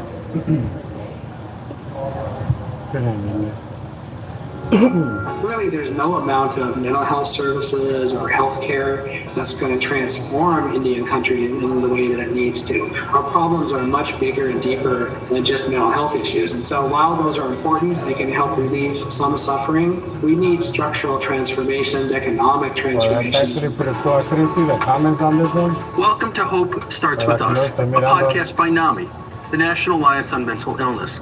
I'm NAMI's Chief Medical Officer, Ken Duckworth, sitting in for Dan Gillison. We started this podcast because we believe that hope starts with us. Hope starts with us talking about mental health. Hope starts with us making information accessible. Hope starts with us providing resources and practical advice. Hope starts with sharing our stories. Hope starts with breaking the stigma. If you or a loved one is struggling with a mental health condition and have been looking for hope, we made this podcast for you. Hope starts with all of us. Hope is a collective. We hope that each episode, with each conversation, brings you into that collective to know that you are not alone. Today, I'm very fortunate to be joined by Dr. Joseph Gaughan. Dr. Gaughan has done some remarkable work, and we're honored to have him here during November, which is Native American Heritage Month. This is a time of year when I think the complexities of the intergenerational traumas inflicted upon the Native American peoples come into fore for some people in the Thanksgiving holiday. And I want to thank Dr. Gaughan for participating in this important conversation because he has been researching these questions very intensively. Dr. Ghosn is a member of the Aani Robot tribe in Montana and is now at Harvard as a professor of anthropology and leads the efforts to study through participatory research what the experience in Native American culture and what it has to teach us about how the dominant culture is not necessarily thinking of and is missing. Joseph, you said I could call you Joseph. What would you like to start with? I mean, your journey is incredible. I read about you, but I wanted to just learn a little bit about your journey. So here you are, a professor at Harvard, and I wanted to hear about your backstory. Thanks, Ken. It's really a pleasure to join you and to talk to your audience today about these important issues. And, I guess I'll start with the kind of motivation that many young Native American students have when they're in college or going out for higher education, which is to figure out some way to be useful back home in our communities. And so, as I was a college student, I was trying to think through, what do I have to contribute?